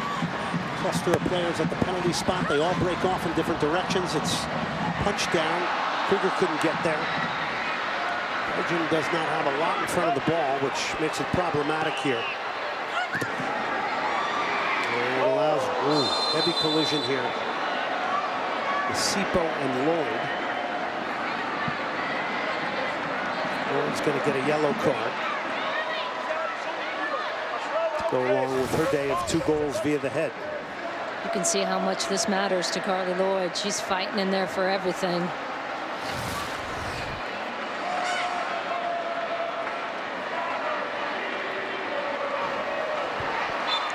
Jessica McDonald playing up front now as well for the United States. And that's an element as well that Jill Ellis is looking at in terms of this is a raw talent. We've seen how good she has been at the professional level with the NWSL, but a player that can come in at the end of games on set pieces, great in the air. She's strong, she's fast. And finally getting her look at possibly going to her first Women's World Cup. Ali Long also coming on as well. Remember back in 2017, the U.S. were trying out a 3-back system with her in the middle of 2 defenders on either side of her. So a lot of experimentation that went on since 2015. Here's McDonald.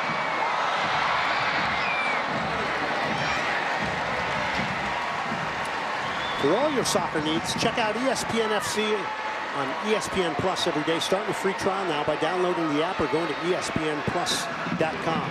Another corner for the U.S.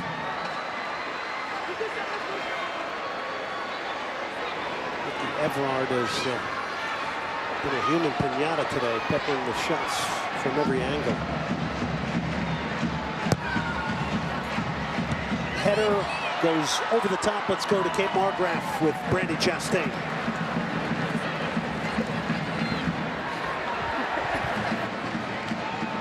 Hi, I'm with Brandy. I'm trying to tell my teammates to not be doing shot, shot, shot as they're singing that. They're getting a bit crazy. Brandy, we are in the middle of watching the women play, but I always go back to the fact that this is the 20-year celebration of '99, that you were the 5th penalty kick taker. And if you converted it, we would win. If you didn't, then we would go basically to sudden death. 6, 6, 7, 7. I was 10. I was terrified. So I was very happy you made it. But what was going through your mind as you approached the ball? Yeah, I think, you know, in those moments, you just rely on the work that you've done prior to that and all the support you know that you have. And literally in that moment, it was don't look at the goalkeeper, because she had psyched me out earlier in the year when we lost and I missed a PK against China in the Algarve. And I didn't want to give her that chance again. And everybody had done everything right. Bry made a save, all the kickers made their kicks, and it was just my turn to follow through. So success is very rarely a straight line. You were on the '96 starting team that won the Olympics, then was cut and brought back. How did that feel to be the one that made that kick in that moment after what you'd been through in the previous few years? Yeah, I think the number one thing I look to is the gratitude that I had towards Tony DeCicco, just to see that, you know, that was a player that had won a World Cup, wasn't in the '95 World Cup, and he brought me back before the Olympics, and the trust that he had in me, you know, I'm eternally grateful to him and his family. And I to be honest with you, I love soccer. I've always loved it. I love it today. I get as excited about watching these women as I do about being with these players. And, you know, I just wanted to contribute in any way possible. And what I loved about it is that Tony gave me a chance to make that kick. And I think that was a statement from him to me saying, I got your back. And that's pretty powerful. So this team is trying to do something no American team has done, which is win back-to-back world championships. What advice would you give them to help them on their quest? Yeah, I think stay the course. One game at a time, stay together. You know, no matter what the lineup is, no matter if you're starting, you're on the bench, you're coming off the bench, you know, every player will contribute something to the outcome. And if you stick together, you're going to be doing great things, and I have you winning. Thanks, Brandy. You got it. Wow, there's been some tremendous advice dispensed here today from all the 99ers. I love the fact that Tony DeCicco, the late great Tony DeCicco, is being mentioned here a lot tonight. And his wife, I don't know if you saw that at halftime, Diane DeCicco is here in his honor, and 2 of his boys, Anthony and Alex. So that was really fun. We got to see all of them this morning, and of course the team is hanging with them tonight. Krieger has got space, gets her head up, drives across to the far post, headed away. Did I see it? Of course I did. I was watching it up here like everybody else in the stadium. Well, here's Lloyd now trying to line up the right foot. Since your partner left you, I didn't know how much work you had, Glenn. Into the box it comes. A chance for another here for the U.S. This will go wide. That was Alex Morgan. No, excuse me, that was Kristen Press.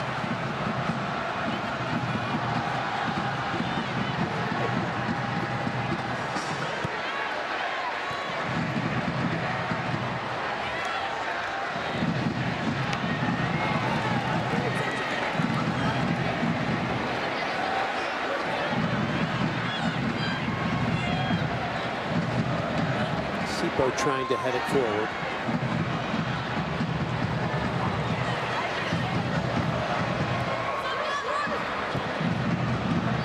This back four has been under pressure this entire game.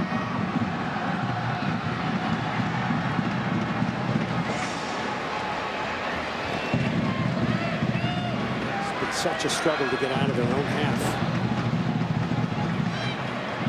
And that's intentional, of course. That's something the U.S. has been working on a ton. You see Alex Morgan there tracking that ball, flying to the sideline. They take a lot of pride, those front three, whoever they are, in being that first line of defense. And it's a mantra that Jill Ellis has hammered in over and over again. That the best offense starts with a great defense from that front line. Good give and go here. This is one of the promising moments here from Belgium. And they're going to earn a free kick here after that foray forward.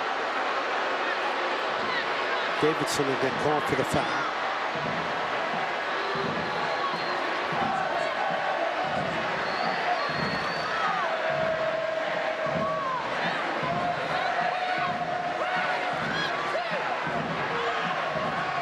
So captively, this moment here tonight is most players, one would think that Belgium has had in the U.S. penalty area at any moment here today. 4 in the box right now. Sebo sits around the arc. U.S. defending this zonally and headed away there powerfully by Sam Lewis. 72nd minute. It's 5-0, the United States over Belgium. And as great as the strides have been for Belgium, as we've talked about in these last few years especially, you can just see the difference in levels, can't you? I mean, this is a Belgian team that just narrowly missed the World Cup. Tied Switzerland and didn't go through, tied them twice, didn't go through on away goals in the playoffs for the World Cup. But there is a difference in class for sure. And that really, when you think about it, is going to be one of the biggest strengths of this U.S. team going into the World Cup, especially with how many games you play, is the depth. When you can start press Carly Lloyd and Mal Pugh as your alternative front three, there's not a lot of countries that have the depth in that front line and that front six that the U.S. is showing right now. And we haven't even talked about Tobin Heath tonight. Yeah, that's scary to think about. Tobin Heath is on the bench. The U.S. does have one more sub available here tonight, 73rd minute. We haven't talked about Rose Lavelle in that higher position. I mean, injured. Both of those, Tobin Heath not injured, but Megan Rapino and Rose Lavelle out due to injuries. So you'll see here that Sam Lewis is going to the far side of the field because she's being subbed out. A new rule, the player being substituted must leave the field to play at the nearest point on the boundary line. So greatest rule change ever. Yeah, keeps things moving. Yeah, right? You hated that run across that field when you were in the corner. Another one of the rules is yellow and red cards for misconduct can be issued to team officials. There's one more that we're going to need a little bit more time to explain. We might do it right now. On a goal kick and a free kick for the defending team in their own penalty area, the ball will be in play as soon as the kick is taken. So a player or an opponent, as long as they're started outside the penalty area or we're not given the proper time to exit the penalty, can play the ball before it leaves the penalty area. If this was played light across the box, McDonald or somebody could come in there and cut that pass out the minute it struck. Morgan. Press.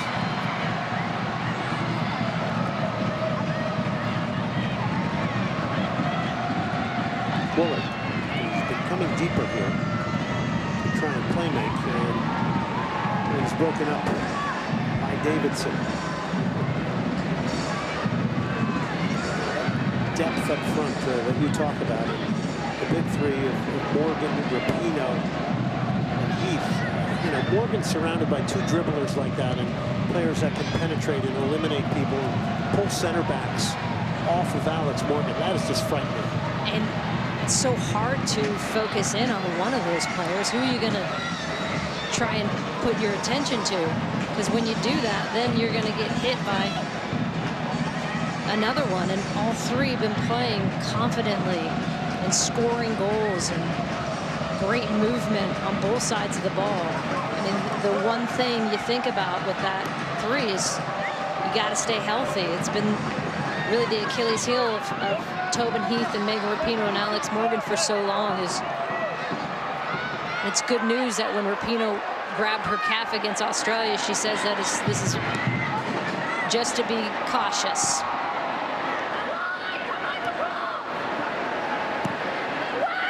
Towards a penalty spot. Second ball, Lloyd is there.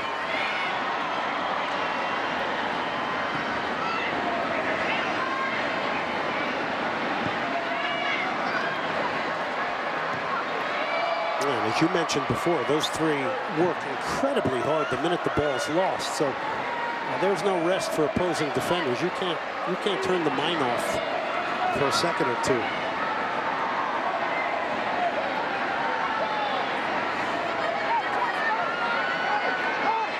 Does that not get you ready for the World Cup this summer? Right? So good.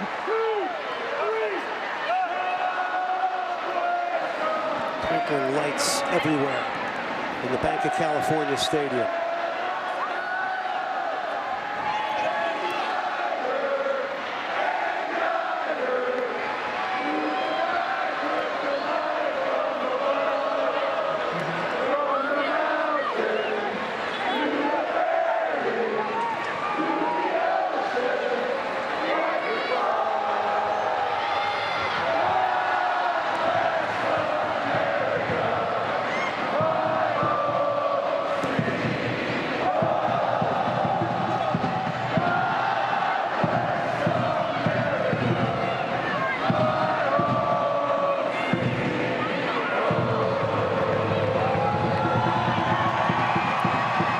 Rendition of God Bless America here by the fans lighting up their phones.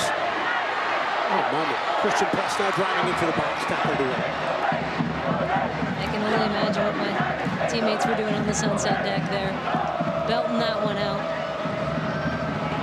And this may be the best ball we've seen to turn a U.S. defense here tonight, but recovering there to make the play is Davidson.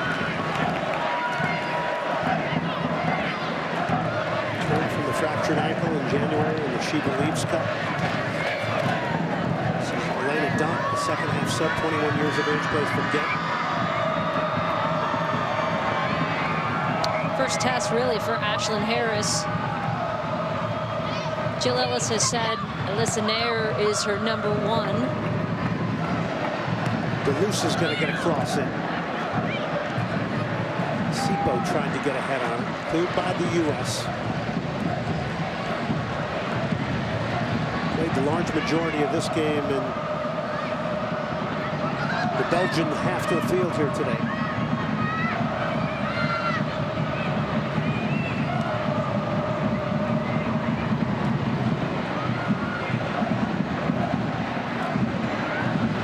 Davidson gave it away. Bullard. Hyman will get a shot off, took a deflection and off the post. Remains in play. Would have been something for Belgium to take away from tonight. Cross will come in again. The header goes over the top. And wide. So the best moment there for Belgium. Let's go back to 1999 and these legendary moments.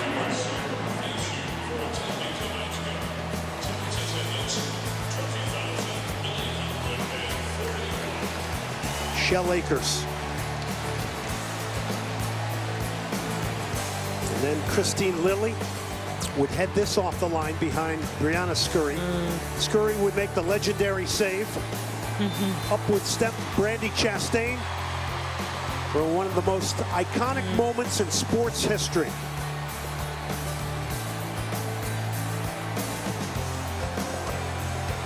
So what do you think about that, Julie Fadden, being a part of that? Still gives me the chills. I just smile when I see that.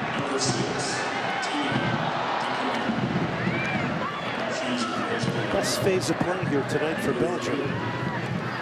80th minute.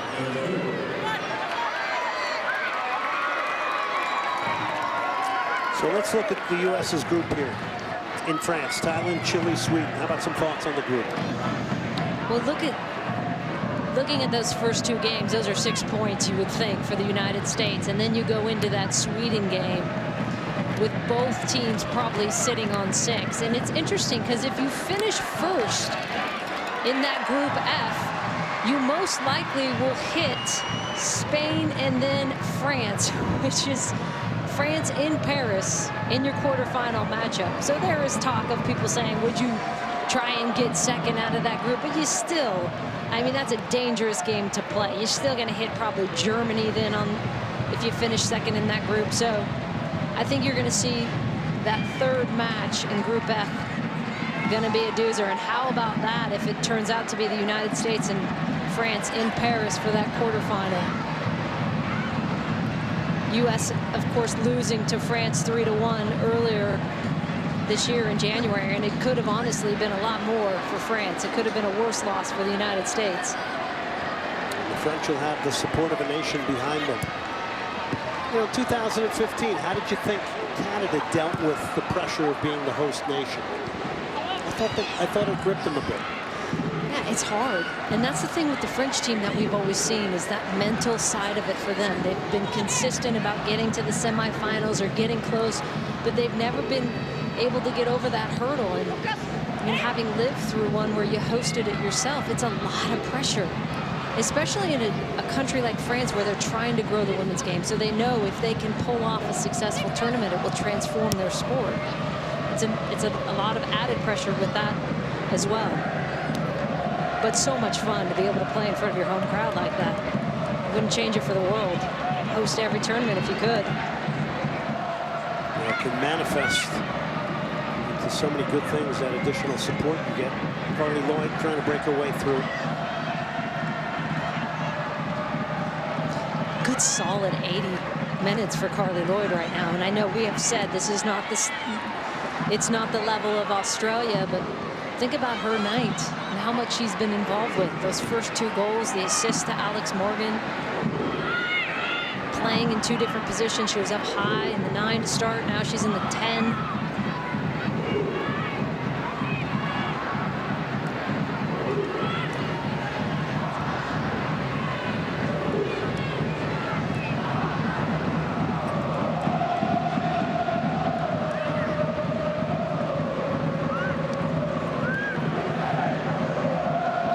We were talking earlier, Glenn, about that 2015 World Cup.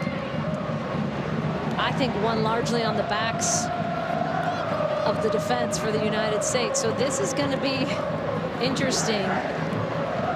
2019, as we've talked about, 10 goals given up this year, conceded by the United States. They gave up all of 10 in 20 games last year in 2018. Collective defending positioned the U.S. for that moment when Morgan Browning was injected into the lineup. By the way, is not here, coach's decision. And the U.S. would then take off and go on and win the 2015 Women's World Cup with that remarkable hat trick in the final from Carly Lloyd.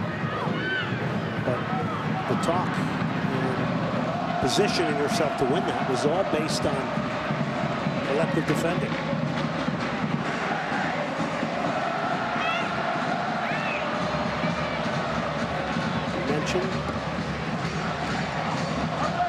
Zerboni on, Long on. Harry Long knocks it back.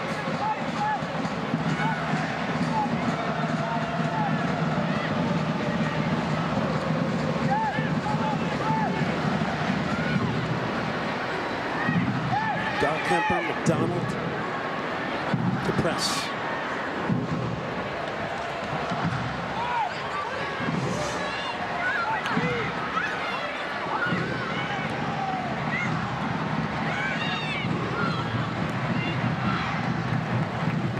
Switch a play from Zerboni. Davidson now towards McDonald.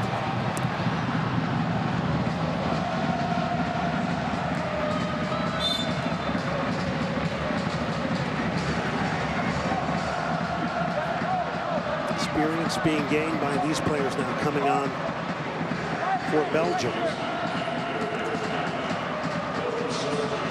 Sarah Vaynants will come on.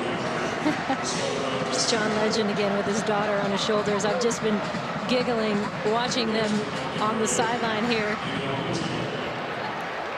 They're literally at field level, and Luna has been dancing along that sideline.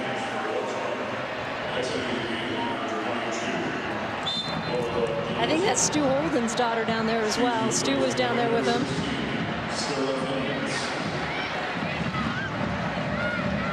Good to see that crossover support from men and women's national team players, which you've seen. Morgan. McDonald. Big chance for McDonald to produce a goal here.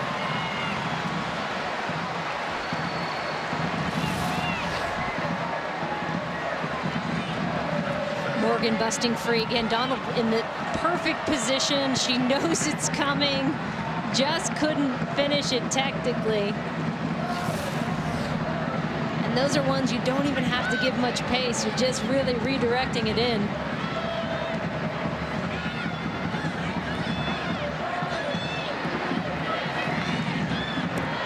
All right, Laughter Permitted with Julie Foudy, the podcast, new episodes weekly. You can listen on Apple and Spotify. Who's the next guest? John Legend?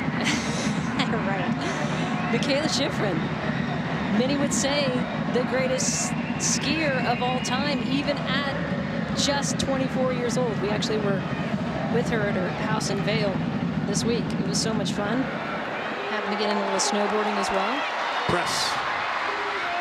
Got some space. We'll square it back. McDonald trying to throw her head at that. I'll tell you what, though. I laughed so hard with Mia that I cried.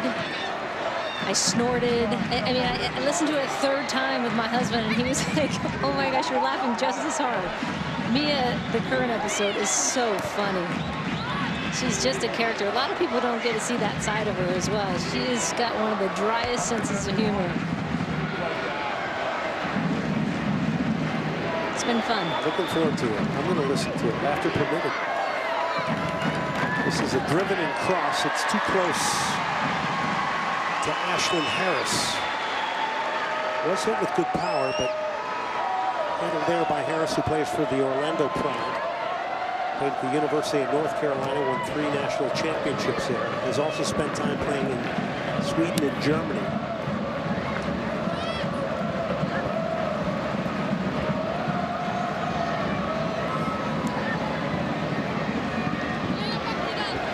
NWSL season right around the corner.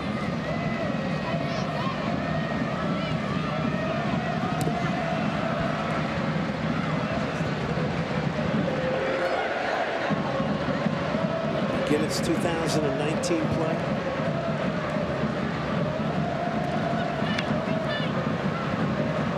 Alley long. Sauerbrun's going to take this space here with a long touch. And we'll get it wide now here to Davidson.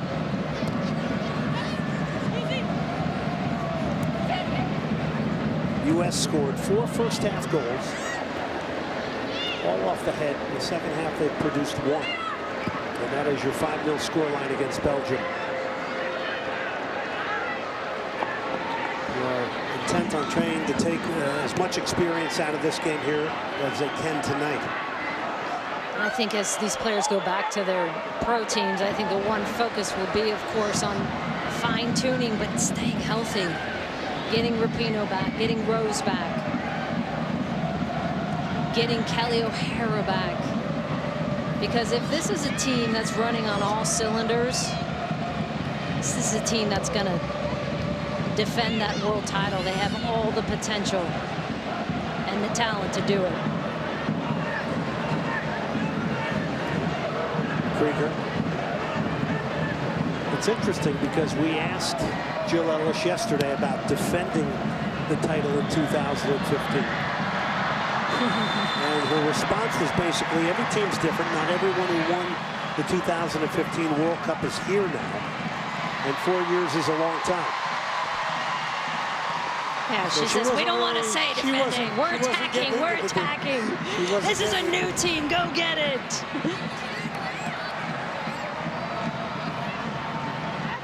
couple little tugs. Tug first, the tug second. That's when you just say, okay, equal tugs. Let's keep playing.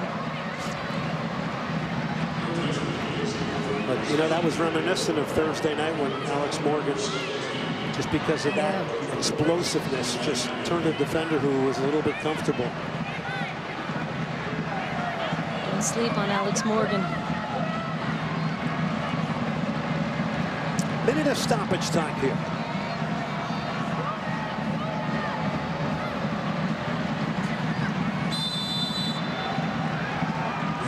Press stands over it. She's going to clip it in towards the 6. The header's going to go in. Jessica McDonald, who had a great opportunity moments earlier, might be feeling a little relief after producing that header. And that is exactly what Jessica McDonald can bring to the game. So good on set pieces. This is the 5th header goal for the United States. Not the prettiest of goals, rolls off the back of her there, but she's in there contesting. And the U.S. just so dominant in the air in the Belgian box tonight.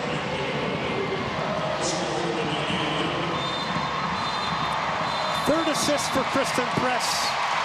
That will pull the curtain down tonight on this dominant performance from the United States. 6-0 winners over Belgium. Your thoughts?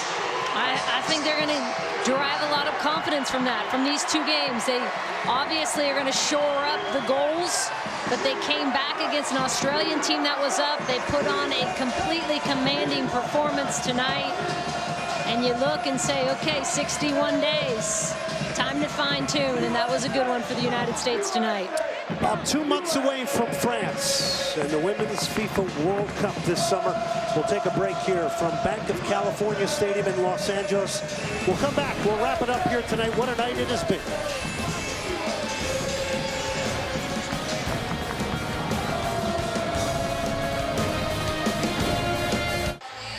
Our MLS Match of the Week, presented by Audi. Saturday comes to you from Allianz Field. Darwin Quintero, Minnesota United, hosting New York City FC at 1:05 Eastern, 4 Central on ESPN2, ESPN Deportes, and the ESPN app. And for all your soccer news, don't forget, check out ESPN FC on ESPN Plus every day. As we come back here, the United States 6-0 winners over Belgium here. Julie Foudy, what did we learn here today? I think we learned that Carly Lloyd wants more minutes, and she might get more from that. And we learned that the U.S. team is versatile. But what we didn't learn, because we saw players playing on all different lines, what we didn't learn is how versatile and how successful they would be against a top-level team. And that's the problem with the Belgian team today. Although a very good win, it wasn't the top tier that we've been seeing in the past. 5 goals via the head here tonight. What we also learned was that 1999 team was a pretty darn good team. Women's World Cup winners. They were here tonight. Nearly everyone on the team. Legends like Michelle Akers, Julie Foudy, Lori Fair, Brandy Chastain. For Julie Foudy, Kate Bargraff, I'm Glenn Davis, our entire crew. Good night. From Bank of California Stadium in Los Angeles, the U.S. 6-0 winners over Belgium.